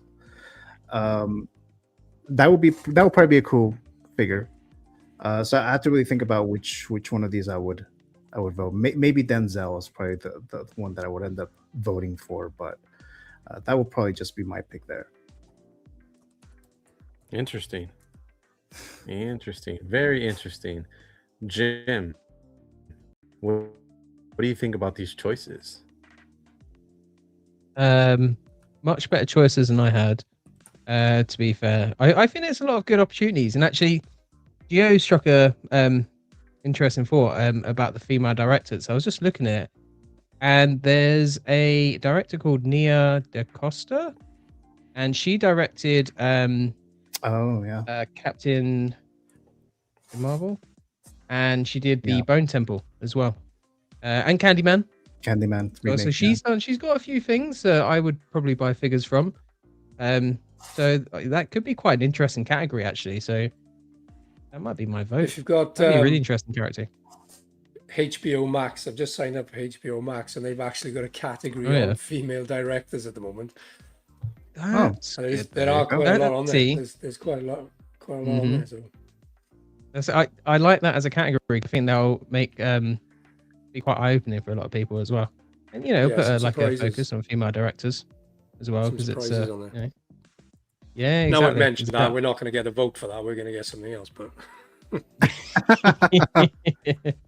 And then Denzel Washington films as well would be quite an interesting one. I'd be down for that as well. There's a lot of interesting categories here. I think you've dealt with this one, Jose. There's no point in having a poll, Jose, because we all know what everyone's going to vote. It's going to be the sequels. Why, thank you. Why, thank you. I hope not. The Terminator sequels? T2. Oh, after T2. Salvation. 2007 and Denzel. No one's voted Terminator sequel so far. So right now, currently, it's no, there's no votes for Terminator. I need to go get my vote. Nothing for Terminator right now. Let me go ahead and be the only vote, I guess. Go ahead. Yes. Guys, go ahead and put in your votes. Please. It is now live on the channel. Oh, wait, I can't vote in my own poll. Isn't that crazy? Oh, it doesn't let you do that, huh? No, it does not let me vote directors in my own poll. Is pulling ahead. Come on, guys. Burners. You know the right decision. No one is voting for Terminator sequels. Yay. 7%. It's because they're that bad. People don't even want to see figures that are made up by contestants on this show. They're like, no, thank you. Look at Dave's comment about Bryce Dallas Howard. Yeah, it's a good one. Does it have to be? Isn't it the Babadook directed by a woman as well? The Babadook? Yeah. Maybe. Remember. Does that have to be a movie, or could it be episodes like of Substance? Mandalorian or something? Here we go. I guess it could be episodes. It just says female director. Interesting. Or is it directors? Do you need to pick the way I wrote it is directors? female directors. No, you're not pitching the director. You're pitching something that they directed. So, female directed Say films. Dallas Howard if it was the actual director. So, or I guess it could be a TV show. Okay. Oh, there we go. So that does open no, up it has to more. be. It has to be something that was directed by a female director. Okay. As long as it was female, it was directed by a female director, film or television, I will allow it. Yes. Matrix was directed by a woman. Plenty of good figures there. Which one? Matrix. Sal Oh, yeah. said in the chat. Which one? Oh. Wasn't I the don't Acolyte? know. I never seen Matrix. Wasn't the Acolyte run by had a female director for the Acolyte? I think you're right, Gio. Yeah, it was. Yeah, it was. So there you go. A lot of options there too in the Acolyte. So okay, so anyone want to share what they voted for? I actually went female. I voted. Surprised myself. Same here. You went female directors? Me too. Yeah. Oh, there you go. Okay. It's winning in the poll as well. Chuck? Come on, guys. Female directors. Yes. Yep. And I know which one I would do immediately. Like there's instantly, it was there. I can't say it obviously, but instantaneous. Jose, I'll send you a Instagram real quick of exactly what I would do. All right. I'm already generating it. Oh, wow. Check, it's No not time. your My goodness. turn yet. Oh my goodness. You could just pass that along. Three-way That'd be great. battle. Jose, Yeah, Harrison and Phil, 50 Chuck, quid. And you he'll know give what it I to you. mean? Like you're an advisor. Go ahead. Jose, are we allowed to do like 2.0s or like say, I don't know, like Hot Toys and Artnet and J&D have all done their versions of the Joker. So are we allowed to do another version as another company of a character if we wanted to? So say somebody's Yes. released it, we can do a 2.0 or we can do another version by another company. Yeah. I'm Yeah, allowed. cool. I'll allow it. Yeah. I did not know that. Cool. I'll allow it, says Jose. I'll allow it. Yeah. I mean, I might have to run it by Marco, but Marco usually is like, "Yeah, I don't care." So, I mean, I asked him for his opinion on Feezy's pitch. If you guys remember Feezy's pitch from a couple weeks ago. Oh yeah. And I was like, well, that one's a little of a gray area, kind of like Jim and Harrison's pitch. And I was like, what do you think? And he's like, yeah, I don't care. I was like, okay. So, anyways, we're gonna leave the poll open as we continue with the show, but I think we pretty much have a decisive winner currently right now. Female directors at 35%. Denzel follows with 20. Terminator went up to 20, and so did 2007, but Denzel's the second closest again at 25. So that's where we currently stand. We're gonna let a couple people more come in and vote. The poll is still live. We'll leave it live as we do. What happened? You all right? The one that voted for the Terminator? Yeah. Oh, you're on a delay. I don't know. You said something about me. I don't know. I didn't hear what you said. There was like a lag. You're all good. Just ignore me. Yeah, just ignore him. It's fine. I didn't hear what it said. There was like some sort of delay there. So sorry about that, guys. But I'm just going to go ahead and push forward because I want to get these pitches done. Even if I'm lagging, you guys can still do your pitches. I'll probably come in and out if I have to try to get that sorted. So let's go ahead and continue.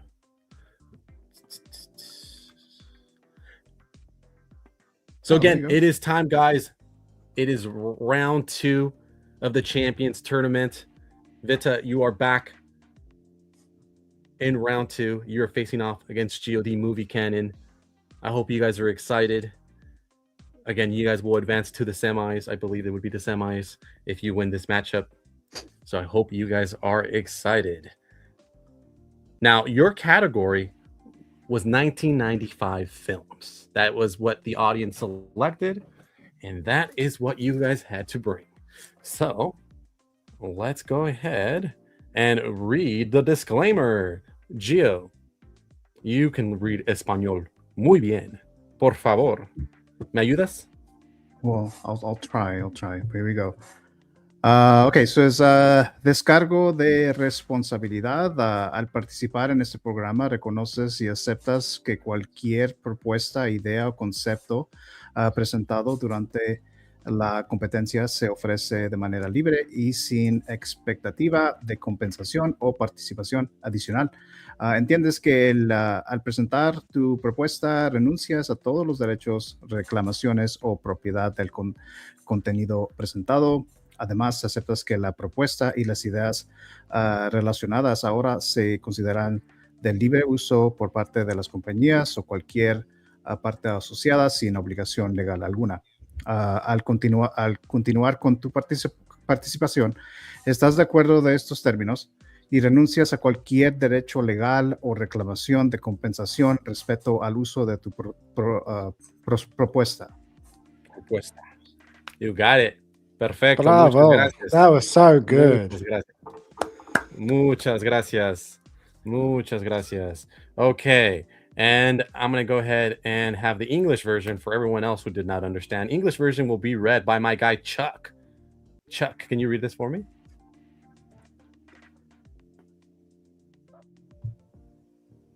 Thank you, No, muted chat. sorry, I'm muted. By participating in this figure pitch game, you acknowledge and agree that any pitch, idea, or concept presented during the competition is provided freely and without expectation or compensation or further involvement. You understand that by submitting your pitch, you renounce any and all rights, claims, or ownership to the content presented. You further agree that the pitch and related items are now considered fair game and used by said companies and/or any associated parties without legal obligation. By continuing with your participation, you consent to all these legal terms and waive any legal rights and claims to compensation regarding the use of your pitch. I tried to read it fast like the guy always does. That was really it's good. Got the I appreciate that. But because I'm on a lag, I'm like, I don't know if it's just speeding up because it's slowing down. But then I was like, I think he's reading it on purpose. Oh my God, that's so great. So again, guys, remember who you're pitching to. Again, are you pitching to Howard Chan? Are you pitching to NR? Are you pitching to J&D or Yoast at Jazzing? Please let us know who you're pitching to before you get into it. And again, the rules, again, guys, how it's going down. Specifics. It's like the TV show book with a twist. 2 competitors, sometimes even 3, will go head to head. Right, and they must state what company they're pitching to. Again, Hot Toys, NR, Jazzing, JMT, Caustic, Plastic, whatever it is. Panelists will represent said company the competitor chooses, and we will judge accordingly. Competitors will have 5 minutes per pitch. However, there is a grace period. You go over, that's okay. Don't go too over. Don't do the Hot Toys Hotline Connor thing where you go 10 minutes. All right, 5 minutes and a little extra. You got to go a minute and change. That's okay. You hear the bell, that's all right. You can keep going. Finish your presentation. Once both competitors have pitched, we will have a quick Q&A and rebuttal opportunity for the competitors. When we're doing that, that's when we're going to close officially the theme selection for Phil and Harrison. That's when we're going to go ahead and close it and confirm their theme for the next show. All right. And then again, we're going to go ahead and have the rebuttal section where you guys could go ahead and pick each other apart. I hope you do, because you guys are too polite. So let's go ahead and do that this time. And lastly, the votes from the panel and the live chat will determine the winner and who moves on in the tournament. Any questions? Too polite. Have we met? I meant everyone else who has participated. You guys, I'm excited to see how this goes. All right, guys. So with that note, let's go ahead and hit the intro for the King Shark Tank, which should be here. Ladies and gentlemen,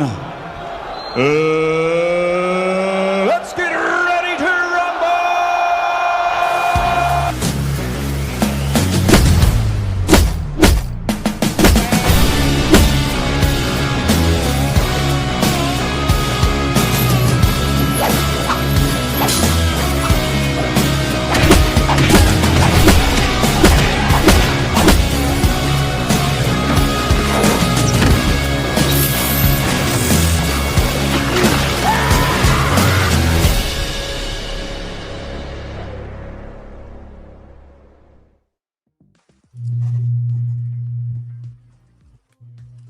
And again, once again, thank you to GOD Movie Canon, the competitor of today's episode, for bringing us that special intro for the King Shark Tank. Really appreciate you, Gio. All right. Well, speaking of, I don't know if you guys want to do like a little rock, paper, scissors, or what's going to happen here. Who's going to go first, Vita or Gio? I would say ladies first, but whatever. Oh my goodness. Vita, how do you feel about that? I think the guest judges should vote. Oh, okay. I like that. I like that. All right. Guest judges. We have 4. Okay, so let's see. Jim, who would you like to see first? I will vote for Vita to go first. Oh my goodness. Oh, someone's sleeping on the couch tonight. All right. That would What about you, Phil? A 50-50 decision, all right? Phil, Vita scares the crap out of me, so I'm not quite sure where to put it. Where would you rather go, Vita? First or second? No, you can't ask. I have. Or Jim would have passed, right? Even Jim didn't ask, Phil. You're far away, don't worry. Well, Jim's gone, Vita. I'll say Gio first. Okay. All right. 1-1. All right. Harrison? I'd like to see Gio go first. Wow. Okay. 1-1. Okay. You Chuck? split decision. I was hoping we'd go rock, paper, scissors, lizard, Spock, but let's. I'm gonna give it to Hergeekyside. Oh, okay. So it's down Oh to my Jose, maybe? goodness. The Southern gentleman. There you Oh go. my goodness. You know Ladies what?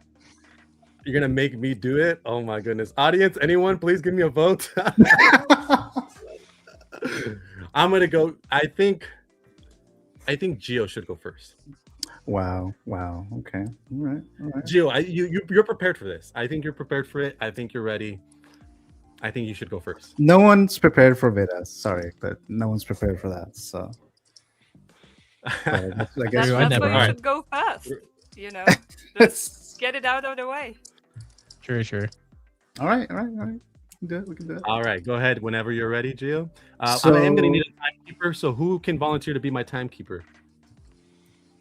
I can do it. All right, thank you, Chuck. Appreciate that. Let me Go bring ahead and up set my your timer. for 5 minutes. Okay, hold on. Let me do something real quick here. 5 minutes. I'm ready. Just tell me when you're ready, and I'll hit start. Okay, hold on a sec. Ooh, Chuck, I'm seeing what you sent me right now. And interesting.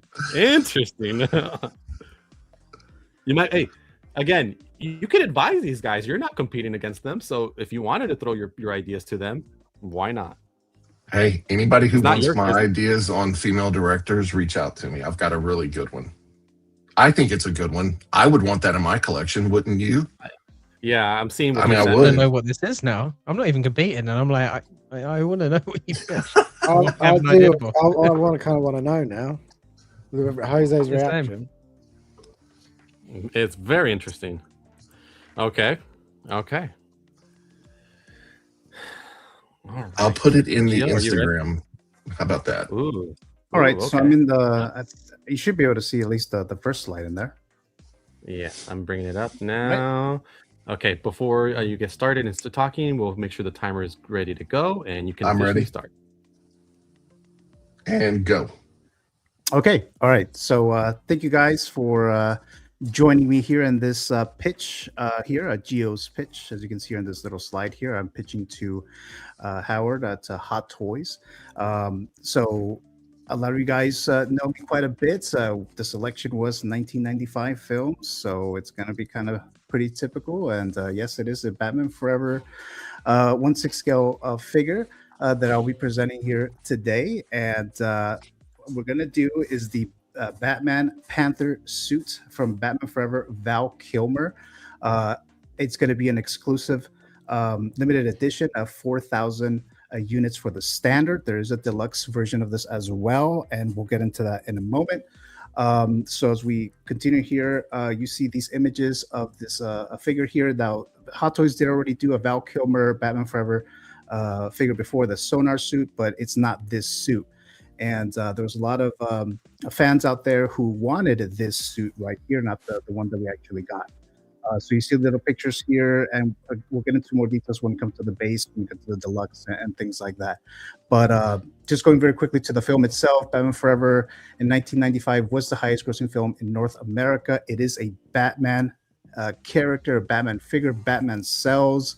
If you were to look up live action iterations of Batman on Hot Toys figures on Sideshow, you see a lot of them are either waitlisted or sold out. So this is a given here. You'll make money off of this. For the standard edition here, so we have the authentic and detailed likeness of Val Kilmer as Batman in Batman Forever, one newly developed cowled head sculpt with separate rolling eyeball function, movie accurate facial expression and skin texture, body with 30 points of articulation, 9 pieces of interchangeable hands, including a pair of fists, relaxed hands, weapon holding hands, batarang holding hands, and each piece of head sculpt is specially hand painted for the costume. Newly tailored bat suit with cape embedded with bendable wire, silver colored utility belt, and the pair of black colored boots. For the weapons, we'll get into the weapons in a bit here. So I was looking for weapons that the Sonar suit figure did not have. So I looked to see what are some other weapons that Batman has in this film. So we have the grappling gun / launcher, the bat goo gun, Batbola, Batarang. The images of the weapons you'll see in just a moment in one of the other slides, but those are the ones that are going to come with this. Limited edition 4,000 for the standard is $270. And as we go back to the base here, so this is the base that I'll be doing here. It's kind of like the Hono ones that you've seen for the Wolverine. But instead we have the kind of like the Batman poster for Val Kilmer, Batman. You see the June 16th release date. If you've seen, or if you were alive during this movie came out in 95, they had these posters everywhere. And this is a little bit of nostalgia. So those fans out there who would want this, this is the Batman version here. Now, when we get to the next here, because there is a deluxe, deluxe version of this. Now, this one is 2,500 units, and it has Dr. Chase Meridian. So it's really a 2-pack of the Batman Panther suit and Dr. Chase Meridian. I decided to go this route to have a 2-pack so that you can have another character that you normally wouldn't see in a 2-pack with Batman, with the other characters, and like Batman 89. They never made the Kim Basinger figure. So for this one, I was like, let's do a Nicole Kidman, Dr. Chase Meridian. Another portion of the deluxe version will come with this head sculpt of Val Kilmer, as you see here. And then there's a mouth plate, a smiley one, because if you're going to have Dr. Chase Meridian in your collection, you got to have a mouth plate of Val Kilmer, Batman's smiling like this. So going to the Dr. Chase Meridian figure here. So again, it has the same, it has one of those bases as well for this one, but you're gonna have the Nicole Kidman, Dr. Chase Meridian poster background there. It's kind of like a trading card, like a big card that you can replace. You can put one in there, or you can change it to something like this. You can get the entire poster of the film, or you can just put the Val Kilmer one, or you can keep the Dr. Chase Meridian one. It does come with her coat. So look at the details for Dr. Chase Meridian here. So we have authentic and detailed likeness of Nicole Kidman as Dr. Chase Meridian in Batman Forever, a separate head sculpt with separate rolling eyeball function, greatly detailed blonde hair, which is wool, one meticulously tailored black coat with button, tailored short black dress, one pair of dark stockings, one pair of dark stiletto style pumps, movie poster of Nicole Kidman, as I mentioned earlier, fitting figure stand. Let's go to. There's all these different poses here that you can do with the figure here in your display, and this is the packaging for the standard, the packaging for the 2-pack, and then also there's the for the ones who grew up during this era of Batman Forever, the McDonald's 1/6 collectible mugs. That will be, when you buy this, a special edition exclusive McDonald's mug collection. And here's what you see here, all the weapons. The base that you see here, the Gargoyle base, comes with the exclusive. And $2,500, $415 is the price. And there's also some other potential figures in the future that you can do with Two-Face, Riddler, security, and then the other version of the Riddler, the first version that they had for Two-Face, Tommy Lee Jones, and then there's also a Val Kilmer Legacy line that you can do in Tombstone, Top Gun, and of course Willow. Something that we can do once we get all these other Val Kilmers. You know, Val Kilmer passed away, and we can get a lot more figures from this actor. So that was it. That was my presentation. Thank you. You bring your scarred psyche. You like strong women. I've done my homework. Or do I need skin-tight vinyl and a whip? All right, everybody, round of applause for my guy Gio.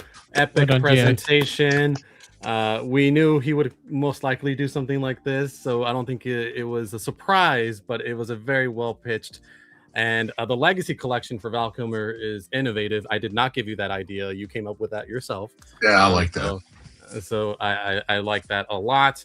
So congratulations, Gio, for epic presentation. You have a lot of fans in the chat. So Keith Lee's like, Gio is ignoring you. I heard that as just so you know, So, but I was like, I'm not even like halfway done. So I was like, oh shit, I probably should have practiced a little bit. Well, I figured I'd give another time at 30 seconds over and another time at a minute over.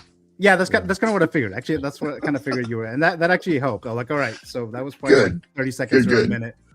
So yeah, thank you, Chuck. From now on,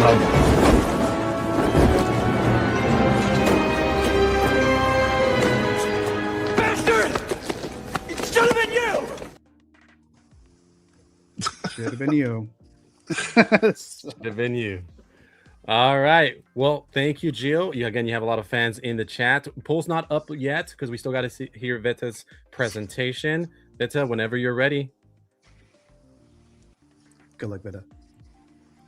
And Luna. tell me when you're ready.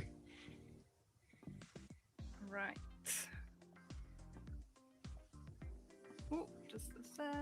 Oh, and Gio's taking notes now, so careful. I always do. So I know, but Can you see my screen, Jose, to share? Yeah, I do. Hold on, it is there. Sorry, because I can't see the stream screen anymore. So Yeah, you're good. Yes, I see it. You're good. awesome. As soon as you start, I'll start the timer. Okie doke. Right, let's go. Hi everyone, thanks for your time today. I'm going to be presenting Too Hot Toys, a brand known for highly detailed premium figures that target collectors who value realism, craftsmanship, and iconic storytelling. What I'm presenting today is built around a globally recognized franchise with strong nostalgia, cross-generational appeal, and clear commercial potential. I introduce you James Bond, Golden Eye. This content focuses specifically on Pierce Brosnan's Bond, a fan favorite era that blends classic Bond identity with modern action. Golden Eye is particularly strong because it connects with film audiences, gaming nostalgia, and long-time Bond collectors. This gives us very broad but targeted collector base. This figure represents the iconic tuxedo look, the definite image of James Bond. This is the version most people instantly recognize. Tailored black suit, classic pose with the Wolfer PPK, clean, composed, and authoritative presence. From a product perspective, this is the anchor piece, the one that appeals to both casual buyers and serious collectors. It captures the sophistication and identity of the brand, its purest form. This is really what defines the premium nature of the product. It's not just a figure, it's a highly realistic representation of the character. What sets this apart is the level of the realism, authentic likeness to Pierce Brosnan, highly detailed skin texture and a paint application, meticulously crafted sculpted hair, separate rolling eyeballs for dynamic expression, accurate proportions based on the film. Over here we can see how the figure works in practice. You get over 30 points of articulation, multiple interchangeable hands, and the range of accessories including weapons, gadgets, and display piece. This gives collectors flexibility to pose and customize the figure as they see fit. What you're seeing here is the full unboxing experience. All accessories in a premium packaging designed specifically for collectors. Everything is organized, protected, and display ready straight out the box, which really reinforces the high-end positioning of the product. And you might think, guys, what could be better than this? Well, what about the 2-pack? This option brings both looks together in the premium set, the classic tuxedo and the field mission version. It's designed for collectors who want the complete Bond experience in one purchase. It also adds value, both in terms of display and pricing, making it the strongest overall offering in the range. So let's take a look. Alongside the classic tuxedo, we also have the field mission look, a more rugged and action-focused version of the Bond. This version reflects the operational side of the character, more tactical styling, layered, leathered clothing, and more dynamic combat-ready presence. It allows for a completely different display style compared to the tuxedo version. You also still get the same level of detail and craftsmanship, screen-accurate likeness, high-quality fabric clothing, and a full set of the accessories including weapons and gadgets. This variation is important because it broadens the appeal. It's not just the Bond you expect, but also the Bond in action. To summarize, this concept brings together everything you would expect from a premium Hot Toys release. you have 2 iconic looks from GoldenEye, a highly detailed and realistic head sculpt, a full range of accessories and articulation, and a complete collector-focused package, all designed to deliver both display value and authenticity. In terms of offering, we provide flexibility for different buyers, individual figures for accessibility, and the 2-pack for collectors looking for the full experience. Overall, this is a product that combines a globally recognized character with a premium craftsmanship and a strong collector's appeal. It's not just a figure, it's a complete representation of James Bond as both an icon and an action hero. Thank you, guys. All right. That's all right. There we go. You did not need the full 5 minutes, but I'll give you this. Thank you, Mr. The name's Bond. James Bond.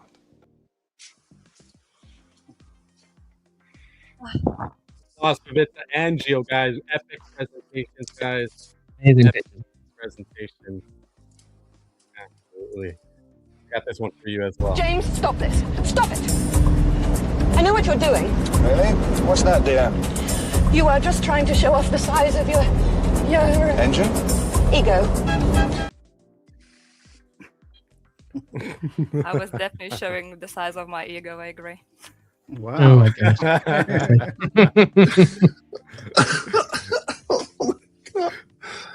Oh gosh. And an update, guys, we have officially closed the poll for the theme selection for Phil and Harrison.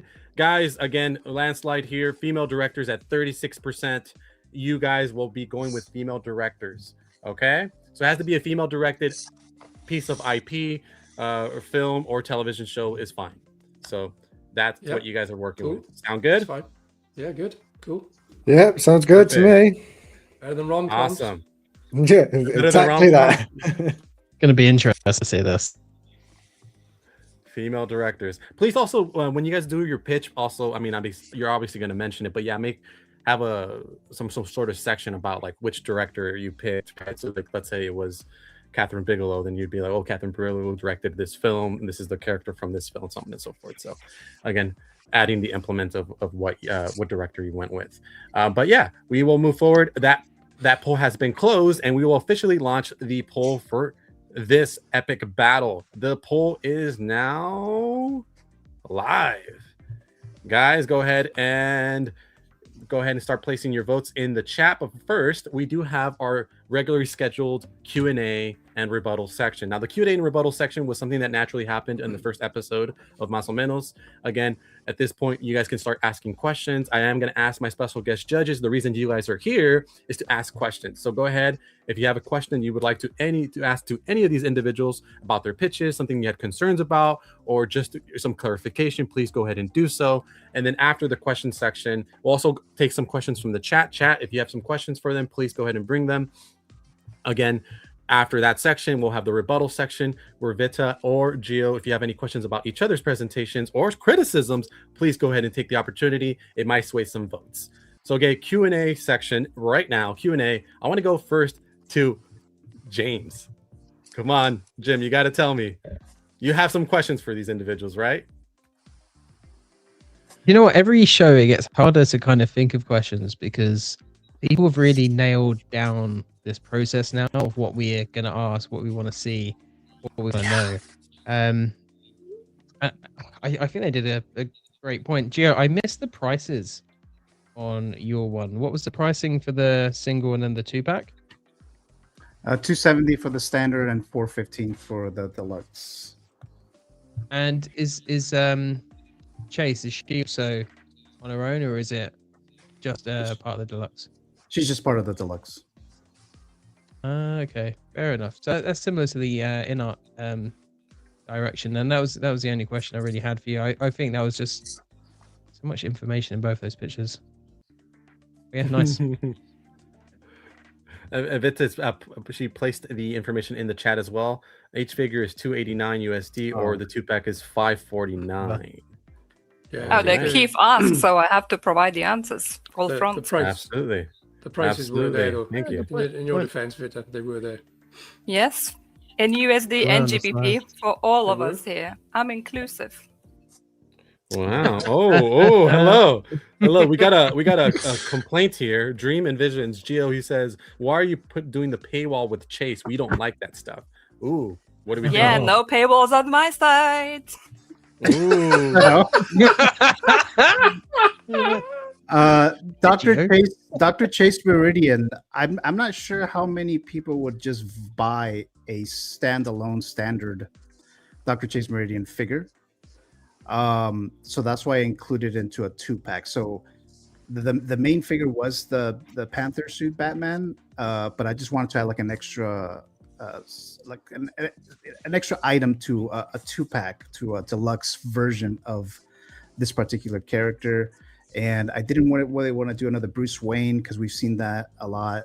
So I was like, let me just do something else because we've never seen, the love interests as figures and in many things, especially like with Batman and stuff like that. So I was like, let me include it. I don't know if Dr. Chase Meridian would sell much if they would produce, many of them. So I just included it into a 2-pack as an exclusive version on the, I really liked the film growing up. I know there's some people who really do not like Batman Forever, so that was kind of another thing. Ultimately, that was the reason why I ended up included Dr. Chase Meridian in what you call a paywall. But that's why I did that. Okay. All right. And again, some comments there. Sal says, it's Nicole Kidman. I think lots of people would want Chase Meridian, especially 90s Kidman. Yeah, I mean, I've picked a Chase Meridian fantasy figure on your show, so yeah, I'd buy it. Yeah, like I said, I would buy it. I just don't know the majority of people would buy if they were to announce. Oh, Hot Toys is announcing a Dr. Chase Meridian figure from Batman Forever. I don't know how many people would actually rush to buy that figure unless it's some kind of exclusive. Oh, there's only like 2,500 of them. Then you're more likely, I'll probably get it with a 2-pack with Batman. But that's kind of you're not listening to what the community wants. Everyone is complaining about the paywalls all the time, and you just go and pitch another paywall for poor collectors. It's okay. It's okay. Like I said, the main figure is Batman. That was like the main thing. That was just like an extra figure that you can get if you wanted. Wow, Nicole Dr. Kidman Chase is Meridian. an accessory.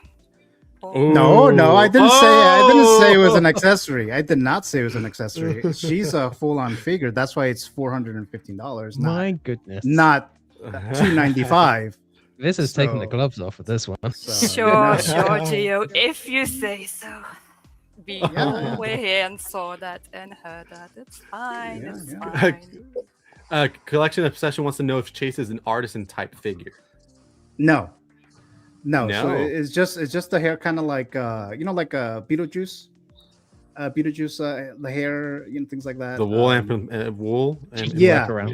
So it's more like that because that would have made the pack even more expensive, and that's why I was like, well, I didn't want to like make it a whole artisan thing. So I just didn't want to do the whole artisan route with that 2-pack. Gio, I guess my pushback on the paywall thing would be, I mean, I have the Sonar suit, right? So maybe I don't want the Panther suit, but I do want Chase. I don't want to buy the 2-pack. Well, what do you say to that? Well, the Sonar suit Batman doesn't go with Dr. Chase Meridian, at least for don't matter. It's my scene. Collection. Collection. So the part when he's smiling, the mouth plate for the smiling plate. Yeah. So that one he's wearing the Panther suit, not the Sonar suit. So if you want to include Dr. Chase Meridian in that scene, or do you want to like recreate that, that'll work better with the Panther suit than the Sonar suit. Do you really want the Sonar suit with Chase? You are damn like, oh my goodness. No, I think my pushback on that is that I think you should have Chase be sold individually. Yeah. Part of the 2-pack, but also sold separately. I think that's something that you should be considering, just specifically because maybe someone doesn't want to buy the Panther suit. Again, they already have the Sonar suit. Maybe they were like, I'd love to buy a Chase Meridian figure. I think someone Dreams and Visions was talking about that specifically as well. That's something. I mean, this is not set in stone. So if there's interest that people do want it, Dr. Jason Meridian on by herself, then definitely look into that. That was my initial thought process to include her, but it could possibly go that way. Okay. X-Man says it is very fitting though, and was fantastic for how you were reading the presentation. If I'm voting on favorite presentation, then you win. But are you though, X-Men? Are you doing that? Are you? I'm going to go to my special guest judges. I need some questions, guys. Phil, you got any questions for these individuals? I did, but it was regarding the artisan in Gio's presentation, so that's already been asked. Because I thought the pricing was quite low because in the image she looked artisan, so I thought, okay. So yeah, that question's gone. And the only other thing really I was going to probably ask the same question to Vita was the potential option for Bond being artisan, or was it just not worth the hassle? Ooh, because that was sculpted, wasn't it? It was a sculpted yes, head. Correct. Yeah. So it's a new technique for the sculpted hair. It's almost look like rooted hair. If you look, the only giveaway that it's sculpted, it's just reflection of the light and the shine in the hair, really. So yeah, it's no bother. Edad is better at doing rooted hair at this point, and Hot Toys obviously are better at representing the sculpted hair. And I feel just the Bond, we already have some Bond representation with Hot Toys, so I feel like it's fitting to carry on with Hot Toys and the Bond line, because I feel like everyone has their own favorite Bond in a sense, and everyone should get their favorite Bond in their collection. Yeah, I think it's a good tie-in with the game as well, because I think that was massive for fans. GoldenEye. Yes. And I presume you've got the Omega license as well, because I saw the Omega watch. 100%. They were happy, very happy to participate. They are loving James Bond, GoldenEye, and they seeing as a great marketing opportunity as well to boost their sales on the back of this release. Yeah, Go ahead. Sorry. Go ahead. No, sorry. Go ahead. Sorry, go ahead. I was just going to say my only other question was to Gio, and that's why did you put Chase behind a paywall? Interesting. That's a joke. I was like, didn't I answer that? I am interested because Toys does tend not to do the love interest, and then they do the Bruce Wayne figure instead. It was something you were playing with. You were toying with the idea of doing the Bruce Wayne. Is that something you would still consider doing, or were you just specifically like, I want to do something different? Yeah, something we can consider doing. Because I showed the other characters, potential figures for the line. Riddler, Two-Face, the other ones there. So that one, a Bruce Wayne will be good as well. So that would definitely be on the table. But like I said, I decided to go this route because I wanted to do something a little different with the 2-pack. And we don't really see a love interest in like Batman characters and stuff like that. So that's why I went that route. Question for Vita: is this your favorite Bond? Is it? I like this Bond, but the most nostalgia is not with this Bond, unfortunately. Okay, all right, interesting. And then the other thing I was go ahead. Like I mentioned earlier, Batman sells. Overall, it just sells. If you were to go on Sideshow, especially the live action iterations, even George Clooney from Batman and Robin, even that one is waitlisted. That one is gone. The Ben Affleck, the Pattinson, all the versions of that. Even the very much hated Honeycomb Batfleck, Batman from the Flash, that one's waitlisted. That one's gone as well.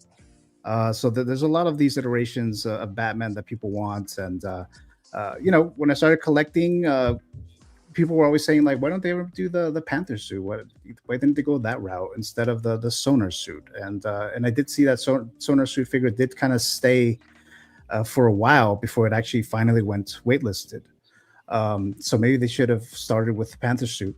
It probably would have done a lot better sooner. But that's the route that I wanted to go there. Okay, I want to let you guys know just an update on again, we still have some time. It's not over yet. but as of right now, it is currently 50-50. It's one of the closest. I have races not we've had. voted. I have not voted. Good. So yeah. Cat lovers, go ahead and vote for me. Oh thank my you. goodness. Appreciate it. Cat and dog lovers, not just cat. Dog Ooh, lovers okay. as well. So hamster fans. Yeah, we're currently at 50-50 with 29 votes. Guys, I wish you 29 just votes. saved the presentations. You know, if you want to see girl cry on live stream, vote for Gio. I knew you were gonna say that shit. I knew you were gonna say that. But I was like, Vita's gonna totally. Sal says, honestly, Gio Joe, I is think making girls cry and saying that women's accessories. I and don't I- know. and I you will vote cry. for Gio, you vote for that. I will cry. I'll say I will cry. So. Sal says, honestly, Joe, I think if you also did Alfred, we would have a lot of people on board because he would also represent 89 Alfred. I mean, there's a really great one that we have from Mars Toys. Exactly. That's what I was thinking. It was like, what is a figure? What is a character that has not been made? Not even third party. So that Alfred is damn good. The Mars Toys. I've seen the pictures of it. You have it, right, Jose? I do. So that one will be really cool as well. So that's why I decided to do the Panther suit, Batman, and Dr. Chase Meridian because no one has made it, not even third party, as far as I know. But Alfred would be a good one as well to include in a much expanded line for Batman Forever if people want that. Okay. Well, good to know. All right. I want to go back to my guest judges. Chuck, you got to have something for these guys. Come on. I do. Right. So couple of things. So Gio, is the hair on Chase, is it sculpted or is it like what we got on the 2-pack of Iron Man with the Gwyneth Paltrow figure? Is it going to be the doll hair or is it going to be sculpted hair? I'm not familiar with that figure that you're referring to. I've never seen it. If it's an older figure, I probably wasn't collecting at that time. But it's going to be more like I described the Beetlejuice, because that one's not artisan and it's still using like wool hair. And I think Lady Pool has some kind of Lady like Pool had wool the hair. same thing. Yeah. Yeah, kind of like that. Okay. The other thing that I was going to ask you is why not? Well, and then look, I don't want to go down the same road that everybody else is going down. Going, why not Alfred? Why not this? Why not that? But what about a 2-pack with Robin? Was that something that you thought of or considered on that? No, or because, just him because Robin's not in that scene in the Panther suit. I mean, that is part of it, but the main reason is because he's already been done by Hot Toys, by the same manufacturer. So Fair. The Batman suit, Panther suit, Hot Toys has not made. They only did the Sonar suit for Val Kilmer. So like I said, I just wanted to include a 2-pack that didn't have the same characters that we've already seen. I didn't want to do like a 2.0 of the Sonar suit or a 2.0 of the Robin. Throbbing. So I didn't want to do that. Yeah. So I included, like I said, Dr. Chase Meridian, the Dr. love Chase. interest. Yeah. So Yeah. I respect that. I think, look, I personally think it's a great choice to do Chase. I personally know people who collect the female characters more so than the male characters. I've got a friend that wants a Chase, wants Catwoman, wants to put them together, because they were the love interests. Okay, yeah. As for Vita, question, why not pitch that as an in-art figure instead of a Hot Toys figure? Because that felt like such an in-art presentation as opposed to Hot Toys. I just felt with as I said to Phil, as I felt like they already did another character, another representation of James Bond. I felt like all the licensing bit would be easier to keep it with the Hot Toys and them to carry on with all iconic representations of the Bond. While I agree with you, and Edad can be superior in many ways than Hot Toys, Hot Toys still have that edge when it comes in certain characters and certain figures, and especially to sculpted hair. time and time, they show that the craftsmanship in the sculpted hair is excellent, and that's where we're going here with Brosnan. That hair needs to be on point, and going with Edad for somebody that can be a big letdown, just the hair. And you know, we just want the best for the collectors. Good answer. I'm torn here. I have not voted yet, and I'm not going to vote until right before the poll closes.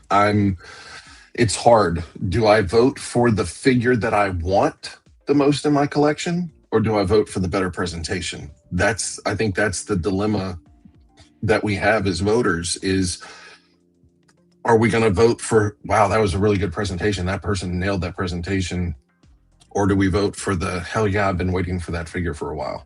And it makes it hard. I think you both did great jobs on your presentation. There's one figure I would prefer over the two figures. I do have one question for you. You said that is not your iconic version of Bond.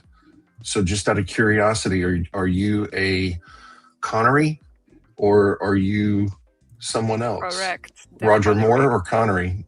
Because it's 1A and 1B for me. I got Connery and then Roger Moore. That's James Bond. Yeah, it's Sean Connery. Yeah, I grew up with Sean Connery movies. Yeah, so my wife has a Sean Connery 1/6 scale Bond, and Nice. it's a pretty impressive figure considering who made it. It's very impressive. But you both did fantastic. And if Jose gets to that point where he's asking us who we voted for, that's when I'm going to vote. I'm waiting until the last minute. I'm Bogarting mine. Thank you, Chuck. Just vote for me, Chuck. Oh my goodness. Okay. Harrison, any questions or thoughts before we start getting into who we voted for? Oh shit. Yeah. Yeah, I mean, mostly everyone asked the questions I was thinking of. Gio, can you remind me, was both of them limited? Both? Yes. They were both limited. Mm-hmm. Is there a reason why you chose to go limited for it? Again, because of the because there's already the Sonar Suit Batman out there. Batman Forever wasn't received that well initially. The Sonar Suit did sit for quite a while. But that's why I decided to be a little bit more limited, because I think it might, if it would have been like a huge development of the figures like they usually do, you know, it might sit for a while, or it may not sell, you know, if you do it that way. If you do the Panther suit, it's something, you know, a little bit more limited. You know, people want that, like, oh, you know, everyone has a Sonar suit, so, but very few people have the Panther suit. And you get the Dr. Chase Meridian as well. So that's kind of where I went that route. Business sense, I was just like, well, I don't want to like overproduce a figure that might sit overall, but I think it would do very good if it's limited. That's why I went that route. I think for the double pack, yes, but I think limiting the Panther suit, I think it's Batman. I think even if it did sit a little while, I think it would sell eventually. Being the Panther suit, I think, in my opinion, I think Panther suit is better than the Sonar suit. It's the one I prefer. So I don't think limiting the standard version is a smart idea. I think that should be just open to everyone. Because the standard is 4,000 units compared to the 2-pack that's 2,500 units. So that's why I can see it a little more.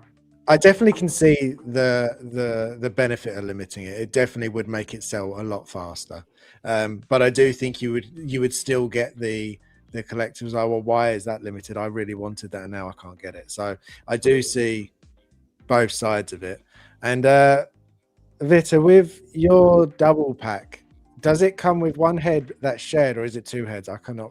I don't know. 100% two heads. 100%. 2 heads. Who would want to have two figures and one standing headless? Is it two? So is it two of the same heads, or is it two different heads? No. So the one coming with tuxedo, the hairstyle is and the face is clean, and then the one with the 2-pack, we have a bit more rugged, textured, and dirty up look just to match the outfit.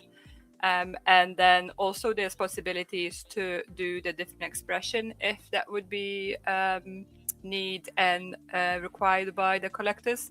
It's mostly just, these are prototypes, as my presentation clearly displayed all along. These are prototypes which we can discuss and establish further.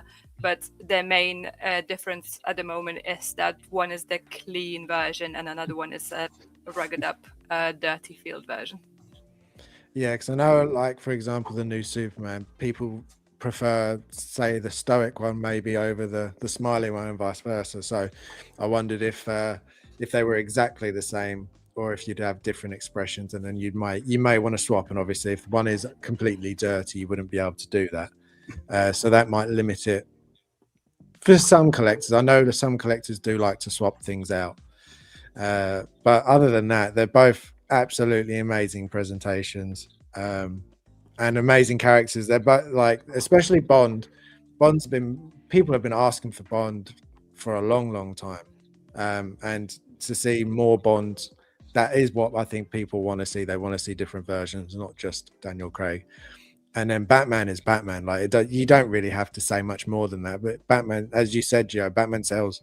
It doesn't really matter which Batman it is. Everyone's got their favorite. Everyone was happy to double up. I'm pretty sure if you've bought one Batman, you've got multiple Batman. So yeah, this is just like Chuck said, this is very difficult to choose between them. This bit is it almost like I lean more to, well, we've got loads of Batman, but we don't have many Bond. So that is where I'm sort of leaning at the minute. But then for me personally, the Panther suit Kilmer, that's the one I would prefer to have. I really like that suit. And both of these are my childhood as well. Like, I watched both of these as a kid. Guys, the poll is going like this. Yeah, it's 50, 51, 50, 51, so 49, 50, difficult. 50, 50. It's just history, right? I never seen it like this. It's very close. Piers, I think I don't know. I really would like that Bond as well. Well, Harrison, I got you already. Might as well tell us. Pick right now. Who are you going with? I love Batman. I really love Batman. I really like that suit. But oh no, I don't know. I want to say Bond. I want to say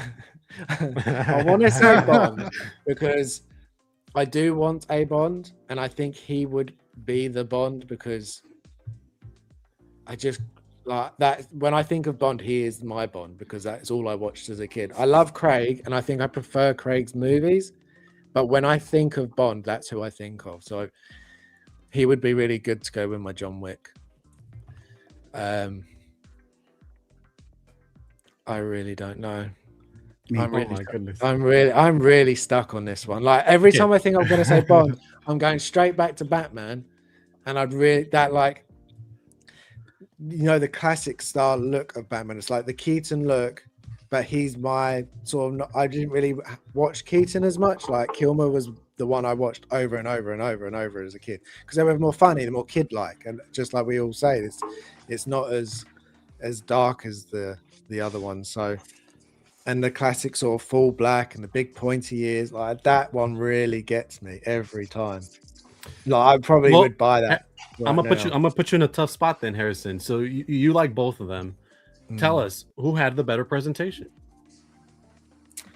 So if we're going by presentation, which I've said before to you, Jose, I do think presentation should play a part in a point system in some way, because you're like this, right? So tell us. Okay, so then if you love both items, which one is the better presentation? Because that's the one that should get your vote. They're both really good, but both in different ways. So Gio, you had lots of really good pictures with lots of different designs and the bases, but Vita, yours was just so clean, it almost looked too professional.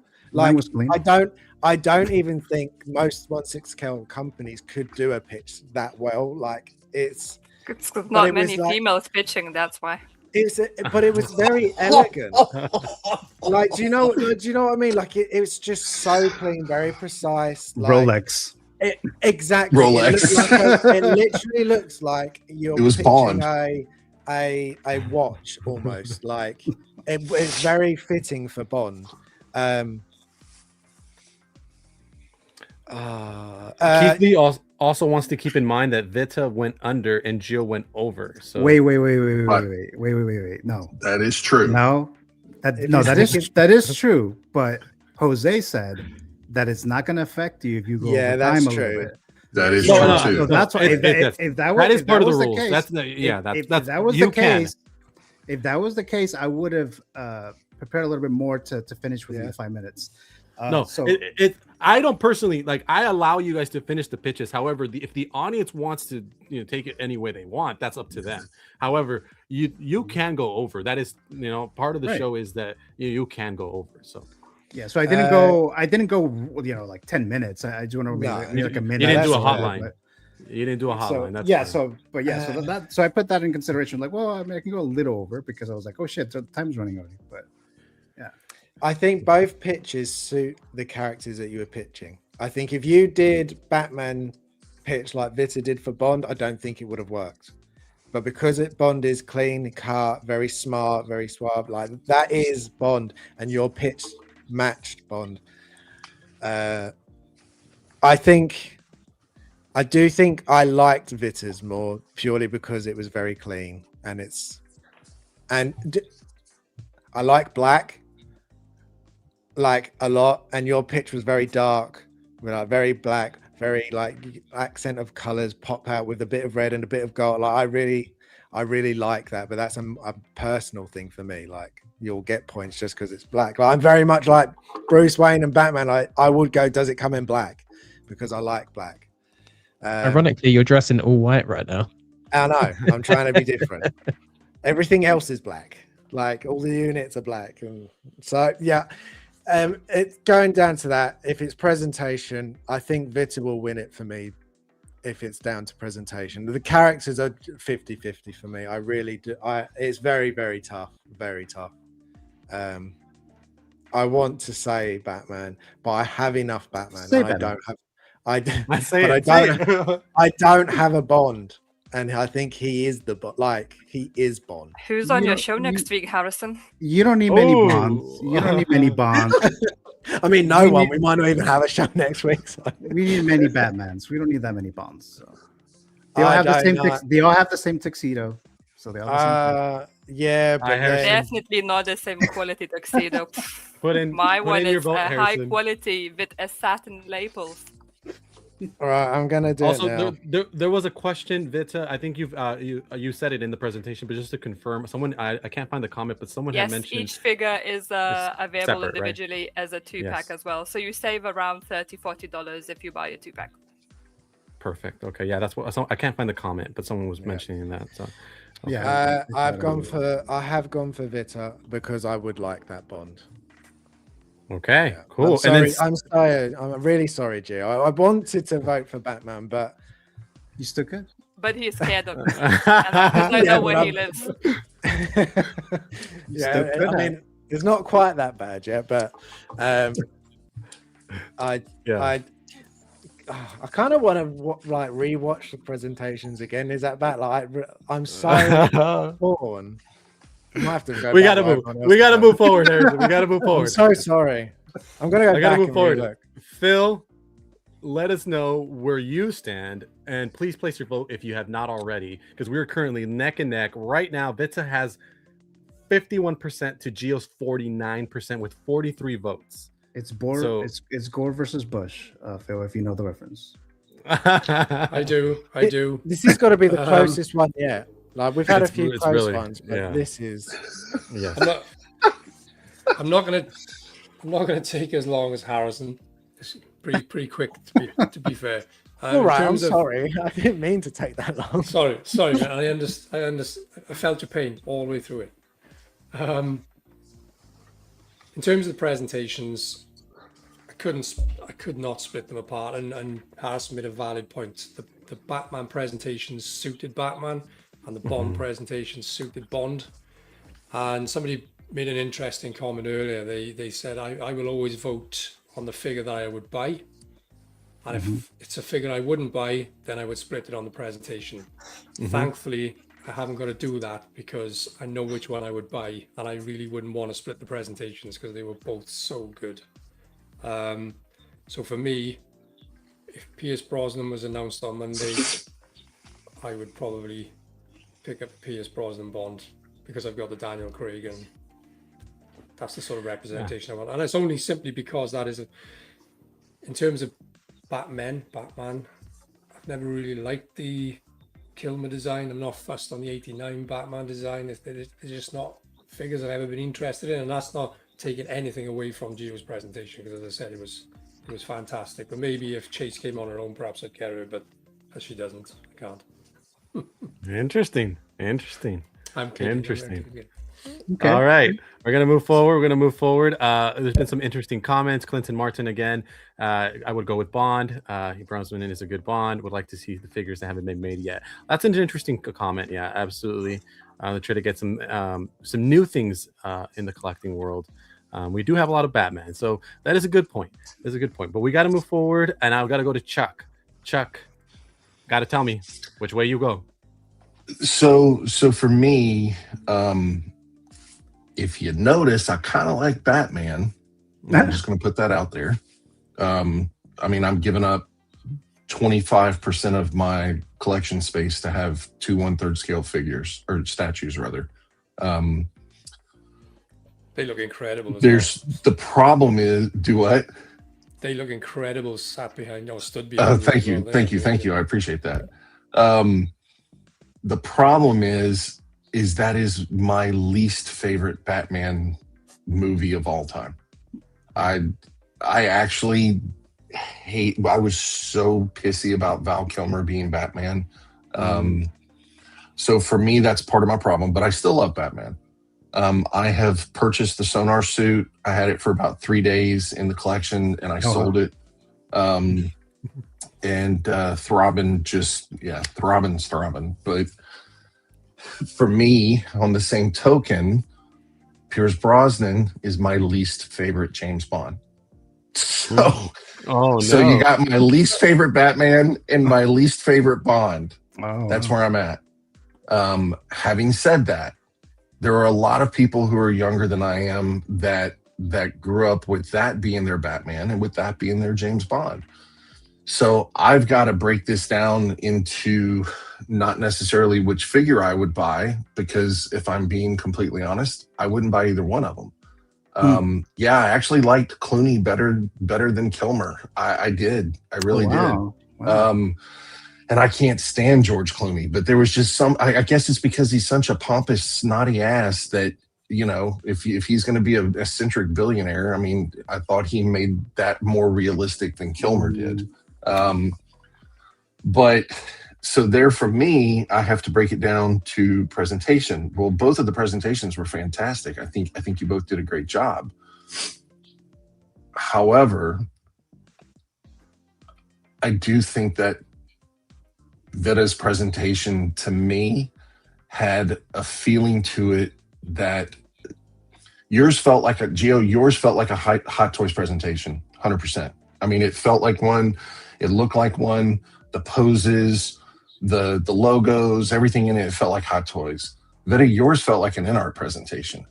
And I would much rather see InArt do this than Hot Toys, because Hot Toys is going to just screw the tailoring up on the tuxedo to hell and back. We know that. They can't pull it off. So for me, it's going to have to come down to presentation. There's 44 votes. I will be the 45th vote. I'm voting right now. You should see the change. Oh my goodness. I just voted, and I had... Wow. Oh, wait. There it is. Oh, yeah. 51% of Vita. I went with Vita because I think that we need a shift in collecting on what's being made for us as collectors in some ways. I think that we have to start looking outside of the box of Marvel, DC, and Star Wars. And I think we have to start putting things out there that are going to bring more people into collecting. People like my wife. My wife's collection, guys, my collection is nothing. My wife's collection is just infinitely above mine. and varietied. And so cool. I think that what Vita performed with that Pierce Brosnan, instant dopo for my wife, both of them instantly. She would get both. So that was a tough one. Because I got my love for my boy. You know, I've never met Vita before. Never. 2 figures I wouldn't buy. So where am I going to go? And I think it just came down to the overall feeling of the presentation, the idea of bringing something fresh in pop culture into collecting. That's why I went that direction instead of Batman. Okay. Thank you, Chuck, and appreciate Thank your you honesty. so much. Just to comment, there was few people saying, you know, like, oh, the presentation is too good to be Hot Toys. My kind of comment on that is, I want to help Hot Toys to get to that point, to be at the level of Edad when it comes to the pitches, to the promos and such, to just encourage that competition between the companies.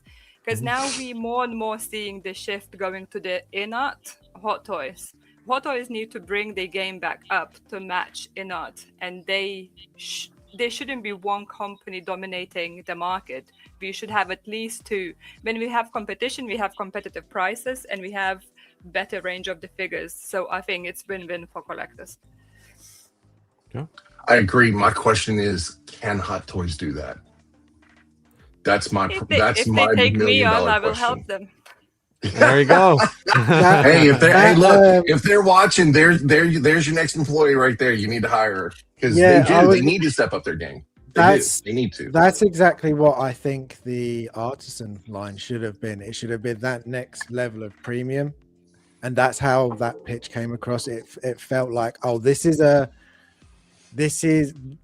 the answer to Edad almost. It's like this is the level of high quality and a pitch that sets that level. It very much felt like, it almost felt not Hot Toys, but what Hot Toys should try and aim to be now, compared to things like J&D and Edad. Yeah. All right. And lastly, of my special guest judges, now he said he would not be biased. Jim Collector, what are we thinking?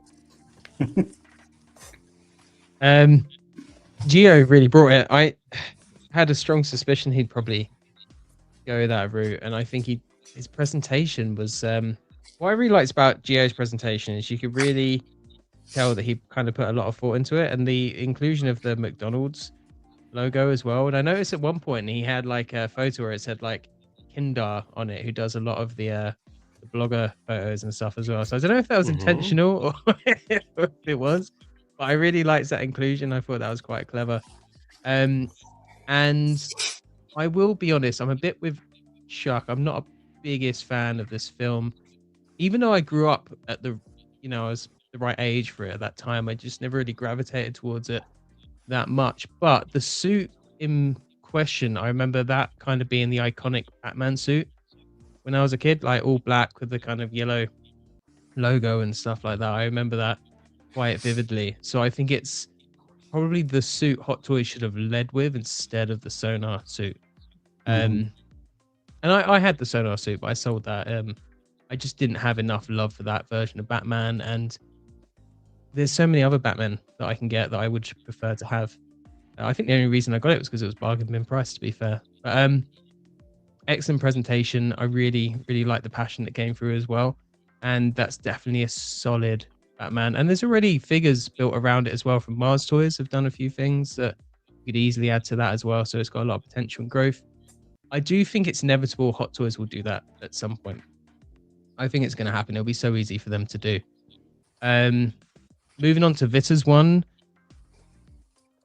As being someone, we've spoken on the show about representation before. So for me, James Bond definitely fills that like kind of void because, he's British. So I would like to see that. I really would like to see the Brosnan Bond because unlike Kilmer's Batman, I grew up loving those films. Even the later ones, which weren't quite as popular as GoldenEye.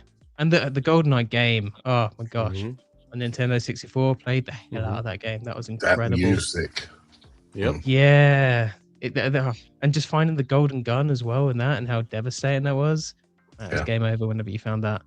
And Brosnan's just such a great, but I know a lot. He's not everyone's favorite. I know a lot of that goes to Connery. For me, my top two are Brosnan and Craig. I love those two guys. I think they did fantastic. So with that said, like, it comes down to what figure I'd be more likely to buy and kind of what I want to see from Hot Toys. And like others have said, I want to see them do different things. I want to see them do different IPs. I want to see them branch out into these kinds of things. I want to see them do more video game characters and stuff like that as well. And Brosnan almost like scratches both those itches for me. So I did go Brosnan. But it wasn't as an easy a choice as I thought it would be, because I love Batman, just unfortunately not that Batman. So my vote did go to Vita. Although, Gio, I still love you, and I'm sorry. Can I ask a question? I know I'm not the smartest tool in the shed. Are you two in the same fucking room? Oh, yeah. Oh, yeah. Yeah. There you go. You teleported right next to each other. I did, yeah. Oh God, yeah. I feel idiot. I feel stupid. I'm watching the figures. I'm looking at the figures as you're talking. I'm like, damn, he's got his jokers in the same pose she does. Okay, so I take it you two are married? Almost. Not married. Engaged. Almost. And there's non-bias here? It was going to depend on Yes, it this can be. vote. It was going to depend on this vote today. So. Okay, I learned something today. I was like, yeah, that was cool. I will say this. I absolutely love that y'all both did packaging. I love that. Mm-hmm. I love that. Yeah, Gio, where did you got that idea from? I got it from Chuck. Chuck. Oh, you didn't pay attention to my previous pitch where I started with the packaging as well. Yeah. I remember that one. Yeah, I think so. I do.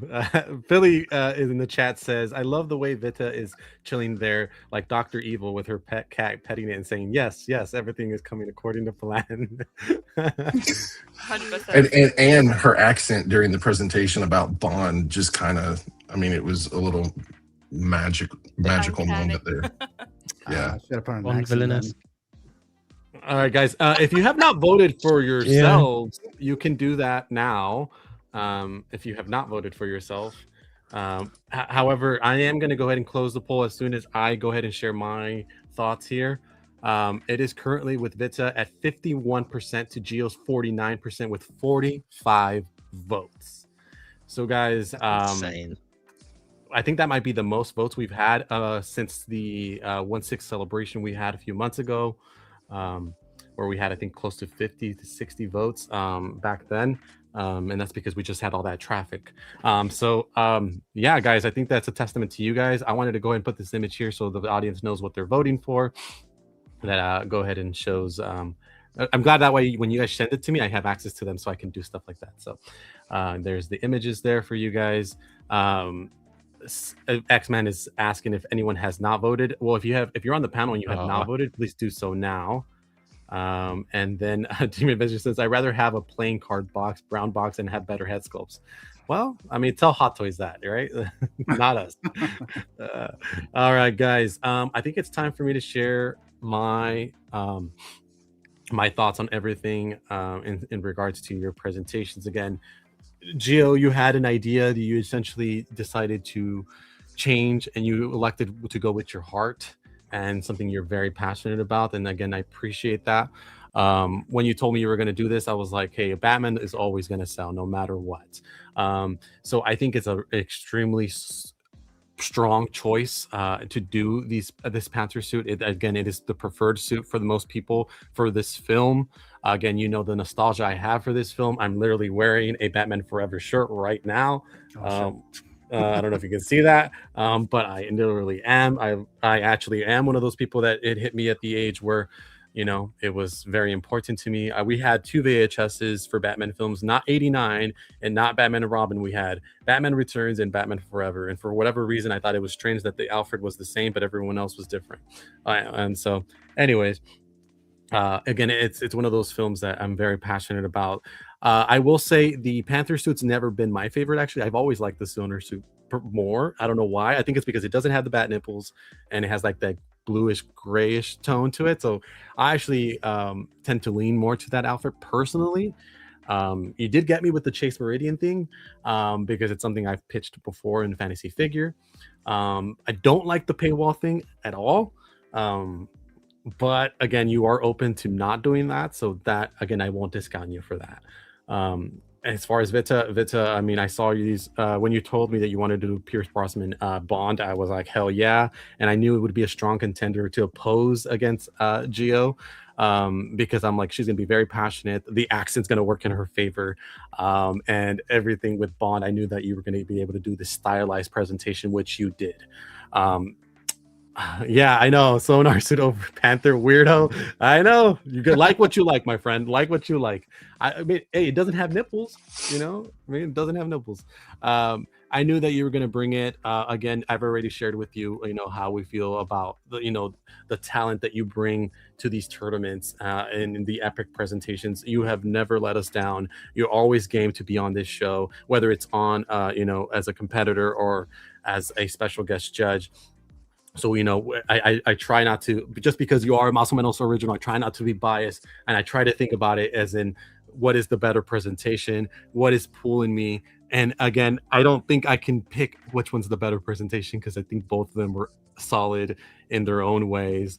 So I have to go with my gut here, and my gut is saying that I prefer Vita's presentation a little bit more, so I'm going to go with Vita on this one. So I'm so sorry, Gio. Gio's just. I am so sorry, my guy.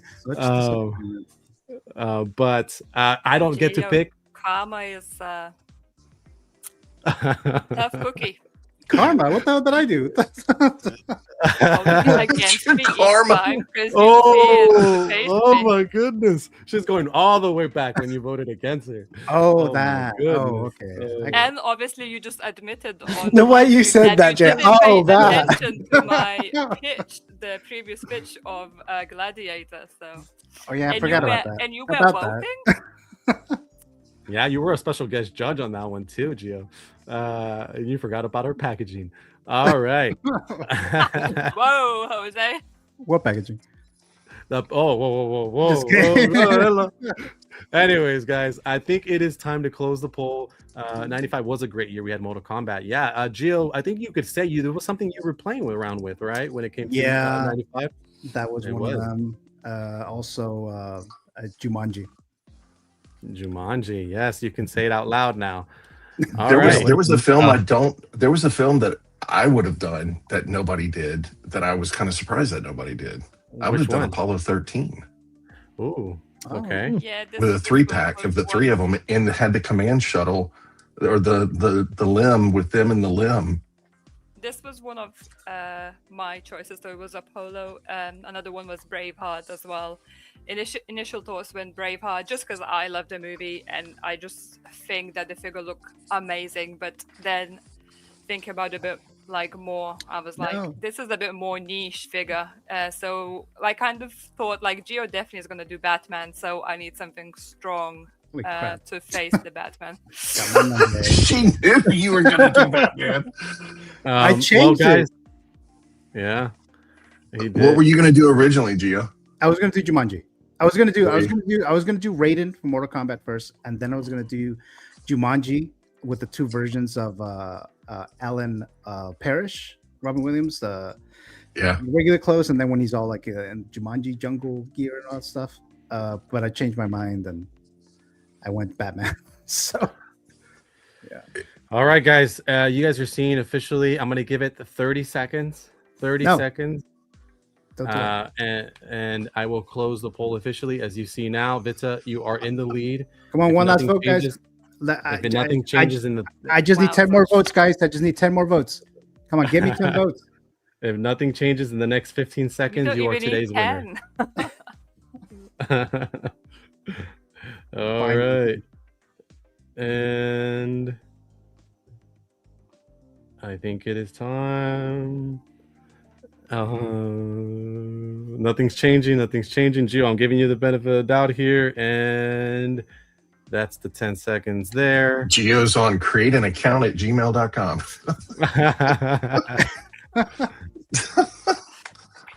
All right. So I'm gonna have to follow Writ. Supreme Court's gonna have to take care of this one then. Oh no, I'm getting some complaints here. So again, as you see here, Vita, you have won today's matchup at 51%. Vita, you will be advancing in the tournament. Damn. Congratulations. Congrats, Vita. Thanks. Congrats. Thanks. Congratulations to Vita. Well done, Vita. Oh my goodness. Oh my Well done, goodness. guys. That Well was done. so close. Well done, guys. Sal says, Jose did this to me last time and I lost. I'm sorry. I'm sorry. Mm-hmm. This is the second time Jose does this to me. So Wait, We are all now banned from the movie canon, just so you know. I left it open right now. I gave you that extra shot. I mean, someone could have come in and tied it. It wasn't me. I mean, you know, it could have been you, Jose. It says not being on dark mode is crazy work. I agree. Sorry about that. Some congratulations here, Vita. You beat Batman. Congratulations. Congratulations. All right. Yes. And again, we'll play this one more time for the victory. James, stop this. Stop it. I know what you're doing. Really? What's that, dear? You are just trying to show off the size of your Engine? ego. Hopefully Vita her ego doesn't go too high with this victory, but that's I had to three. loosen up the headset already. That's 3 slays already, right? 3 already? Yeah, she has advanced. I think she may be done for the year because we might not do the next round until maybe like later to the end of the year or early next year, because I'm just trying to see scheduling. So and then she's been a sport, and she actually just recently competed in the first round against Ben. It was as recent as earlier this year. So I'm gonna give her a break before I call her name again. But I got within a month. Yeah, basically. Bring it on. Oh my goodness. Gio, this one is for you, my friend. For that reason alone, I'm out. I'm out. I've got to say, I think this is a liability nightmare. You don't have any claims that you can back up, so I'm out. Sorry about that, Gio. And this one as well. I'm so sorry. So you get nothing. You lose. Good day, sir. I'm just about to write a little list right now. Oh no! Oh no! Please, The I'm so revenge sorry. list. The revenge list. Oh, okay, Joe. Well, might as well just give you one more.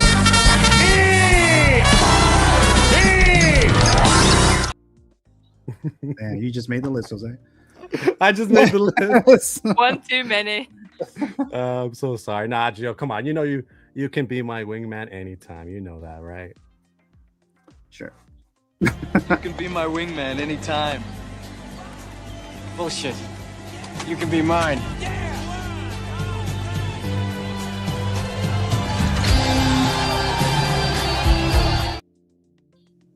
And yeah, you didn't vote for that. I'm sorry. I'm so sorry, Gio. But again, you are a huge asset to this show. Not only what you bring to the presentations, but also the behind the scenes stuff. I'm always sharing stuff with you in regards to what's happening. You do the video packaging for this show.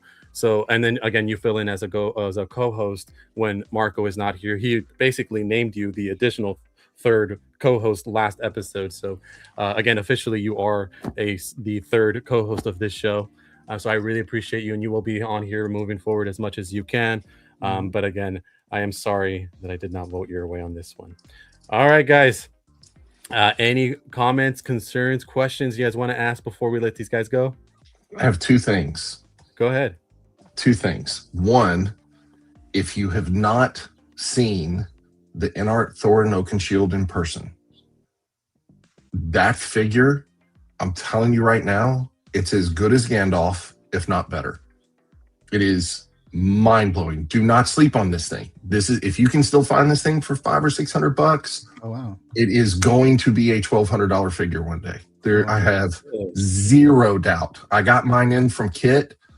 It is stunning. I cannot put into words how good this figure actually is. It's unbelievable. Even if you don't like the movie, just to have it's a work of art. It's the best head sculpt I've ever seen. It's just phenomenal. Second thing, now that I've seen Vita's presentation, I'm gonna give a little shit talk and say that I'm ready for that head-to-head with Vita, because we got that black theme going on there. We got that in-art feel going on there. Yeah, I'm ready. I hope we get that chance at some point. I got a comment here from Philly. When who will I go up against when I'm free? We can talk. I've been trying to schedule you, but it's never worked out. So we'll see if we can make it happen, hopefully. Congratulations to you, Vita. A big well done to both of you. Yes, thank you, Harrison. And again, thank you for being here, Harrison. I really appreciate you made the time. I know it's going to be hard. Oh, there it is. Let's see. Yeah. It does look Come on, focus. Look at that. Every single thing on here that's metal on the fabric is metal. Oh wow, that's pretty good. Wow. The detail is just I can't even put into words how good this thing is. Worth every penny of it. Oh, all right. Don't sleep on him. Even the detail on all the layers of the fabric, it's just the stitching, everything is just, it's crazy, y'all. It's crazy. Absolutely. S-Beam with the great pitch Geo. I hope you voted for him, S-Beam, because he needed the votes. So I mean, it was close. It was close. It was very close. Yeah. That was very close. Yeah. It was very close. He did better than I did against Sergio. I mean, I was. In it was a all landslide on me. honesty, I didn't expect that. I thought Batman is gonna definitely win. I am interested, Vita, when you saw, because he went first, when you saw he did Batman, did you think, oh no, he popped? I was like, I knew it. Like, I knew it. I literally looked at James. Was like, what? Yeah, what if I would have done Jumanji, Vita? What would you think? That would have been unexpected for me. Because I was very close. I was like halfway done without. That would have been cool, honestly. I just changed my mind. My primarily thing was Braveheart, to be honest, for like very long time, for like first week, and so I was like, oh yeah, it's gonna be like Braveheart. But then I just, as I always do, I start overthinking and thinking and overthinking, and then host is like, have you made up your mind? And I'm like, nah. And he's like, it's this week, so you need to make up your mind. I thought you were gonna do Braveheart. I was pretty sure you were gonna do Braveheart. Yeah, but I was very close, like on like doing Braveheart, like literally, yeah. Look, so Braveheart, Jumanji would have been sick. That's a hell of a competition right there. I even had a packaging of the Jumanji board, the game board. What? That you would open it, yes. But I changed my mind the last minute.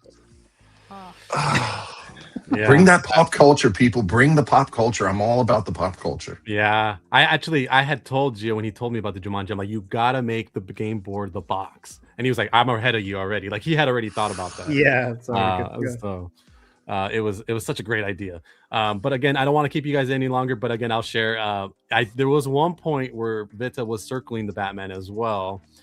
She mentioned it as well. And then there was a discussion about, and again, this has never happened before, but there was a discussion about whether you guys would have the same pitch or like the same characters, and what would we do there?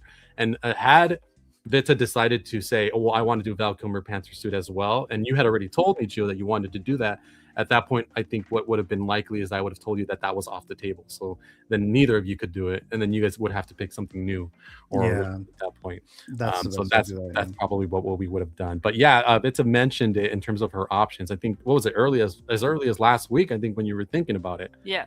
Yeah, that's when I was like pushed the Braveheart completely to the side, because I was like, no, I feel like it's too niche. And then I just got in my head that Gio's gonna do Batman, and I have to match it basically. Like the Braveheart won't do against Batman, so I have to step it up. Yeah. Yeah. I mean, I would love Braveheart figure. Don't get me wrong. I would love it. I think it would be a brilliant, different centerpiece. And I'm all for bringing in more figures we haven't seen from either companies yet. And again, the Braveheart is such a nostalgia for me. So I would definitely something I would love. Wasn't 7 in 1995 also?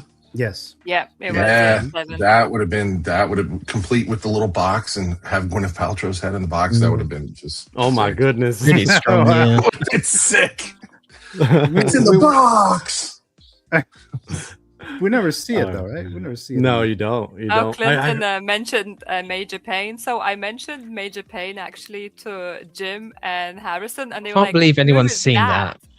Oh and my I god! was like, what do you mean? Who's that? It's Major Payne. I haven't seen. Never heard of it before.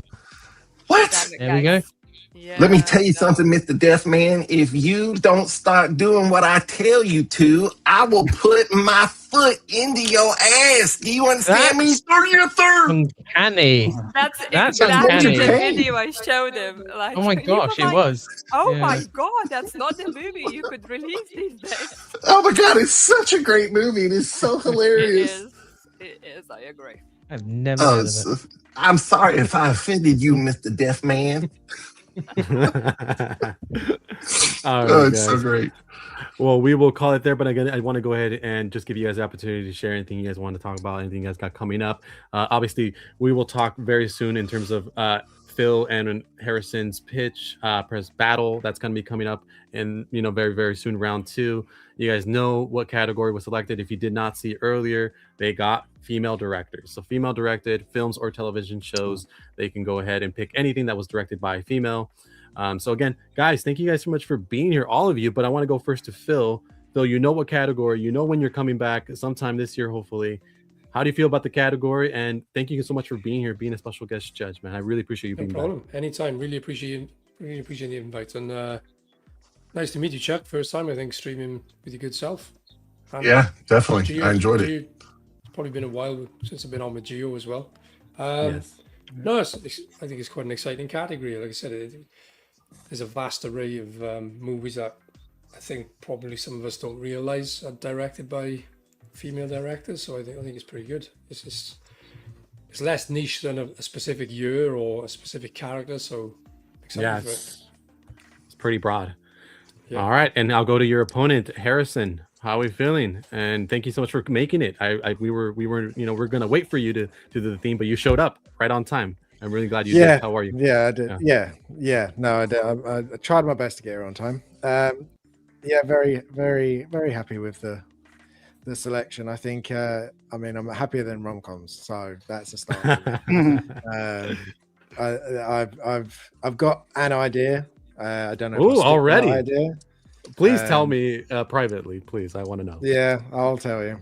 But whether or not I stick with that, I do want to have a real good look, because as Phil said, I think there will be a bunch of movies and shows that we might not necessarily think is directed by a woman. So I think that will be a good bit of research to do to come up with it. But yeah, very happy to have been on again with everyone. Chuck, again, seeing you again, it was great.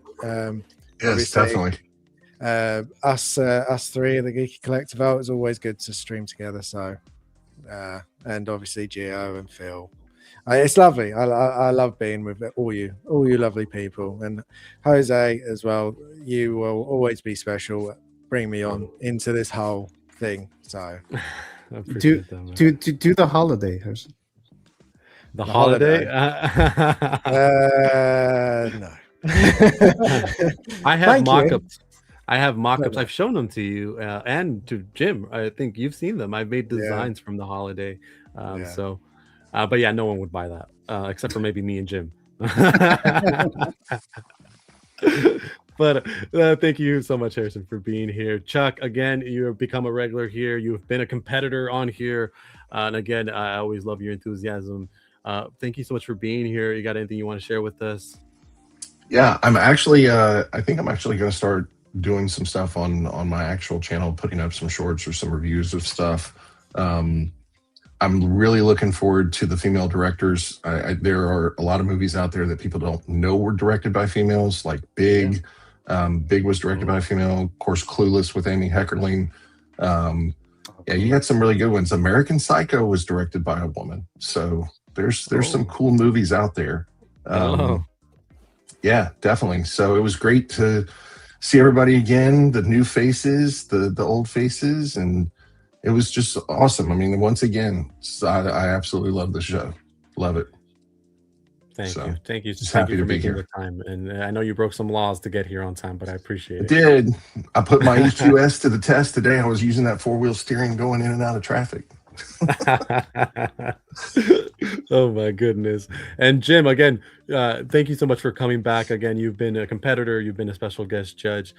Thank you so much for making the time to be here and support Vita, but also, give your unbiased opinion on everything here. I really appreciate you making the time. Anything you want to share with us before we let you go? Yeah, I mean, thanks for having me. I love the show. It's so unique to what we normally get in this collecting sphere. So it's so much fun to come on here and to see what people are pitching, and you get a real good idea of like everyone's like fandoms, because although this hobby is a niche, we all then kind of have our own little fandoms within this niche. It's like niches within niches. It's like nicheception. But yeah, I really enjoy the show. So thanks for having me on. On my channel, I need to get going with it again. I've been a bit stagnant recently. I will be doing a review of Ryu. Hopefully that should be out next week. Because I got the Battle Damage one here just this week, and it's really, really good, that figure. I'll be doing that, and yeah, hopefully more to come as POs start to come in. So yeah, we'll see. All right, awesome. Well, thank you so much for being here. I want to go to my competitors first. Today's runner-up, Gio. Gio, thank you so much for being here. Again, it was tough to vote against you. I'm so sorry. I know you're gonna hate me for a while, but I appreciate you being here. Anything you want to share with us? Oh yeah, it was the runner-up, huh?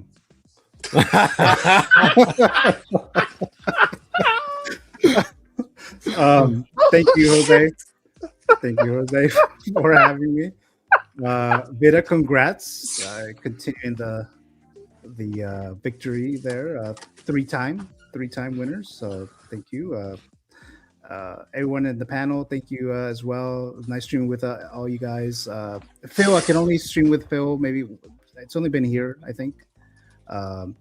But a nice streaming with all you guys, and yeah, in the chat, everyone who voted for me, you guys are awesome.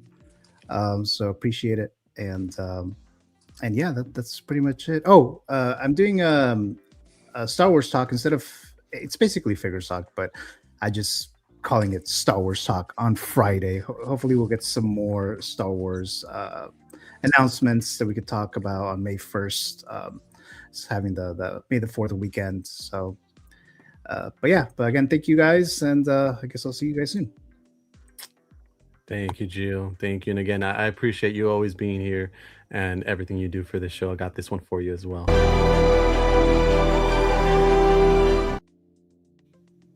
Appreciate you. There you go. Thank you. Today's winner, it's a Hergeekyside herself, a Menos original, will be moving on to the next round. How are you feeling? And again, thank you so much. I mean, honestly, it's been a blast, to be honest. Thinking, when I did my first pitch, I was like sweating buckets and like kind of reading everything from the screen with forgetting everything else. And yeah, it was like literally, I remember I was reading the pitch, my very first one against Jim, and I remember my watch starting to like vibrate and saying, take a breath, abnormal heart rate detected. Oh, wow. And I was like, just like wanting to get through it, and I was not expecting to win my very first one either. And I can bring the talk, I can bring the banter and like a trash talk and things like that, because it's just fun, and we are here to have fun. But yeah, it's been a blast. I really enjoy it. Every time I create these pitches, I'm like, damn, I won this figure now. It's like, come on, do it. It's the same, like, straight away after the last one, me and Jim just went and turned on the Gladiator, because I was like, I was so hyped up. I was like, I won this figure, somebody do it. So it's quite similar this time as well. I just have great time like doing it. It's kind of, relaxation, even kind of think it's creative outlet at the same extent. So every time I'm on here, I just love it. I love to see how other people's like pitches shape up, how the person's mind is working. I just feel like we all have such unique takes, you know, and some people like one figure, some people like other figure, and you know, I feel like this stream, this show literally brings it all us together to see what we all as a collectors looking forward to and what we like and how we like our figures looking and such. So yeah, always a great time. Thank you for having us, Jose. Of course, I'm very happy you're always game to come back on the show, and whether it's a guest judge or competing again. There was kind of back-to-backs, and you know, and it's one of those things where I was like, issue game, and then I told Marco, and then Marco was like, oh, we can always count on her, so we appreciate that. All right, we will call it there, guys. Thank you so much. Sería otro capítulo de Más o Menos, capítulo 18, mayor de edad. We've made it to 18 episodes, guys. It's been a fun episode. We will be back hopefully very, very soon, and hopefully Marco will be back. But until next time, we will see you guys. Nos vemos. Cuídense. See you soon, guys. Bye. Jose, can't you see? Wait a second. The first word is Jose? I thought it was Jose. We know. Wow! It's about a Spanish guy. Oh, Jose, can you? I don't believe it, man. It's so easy.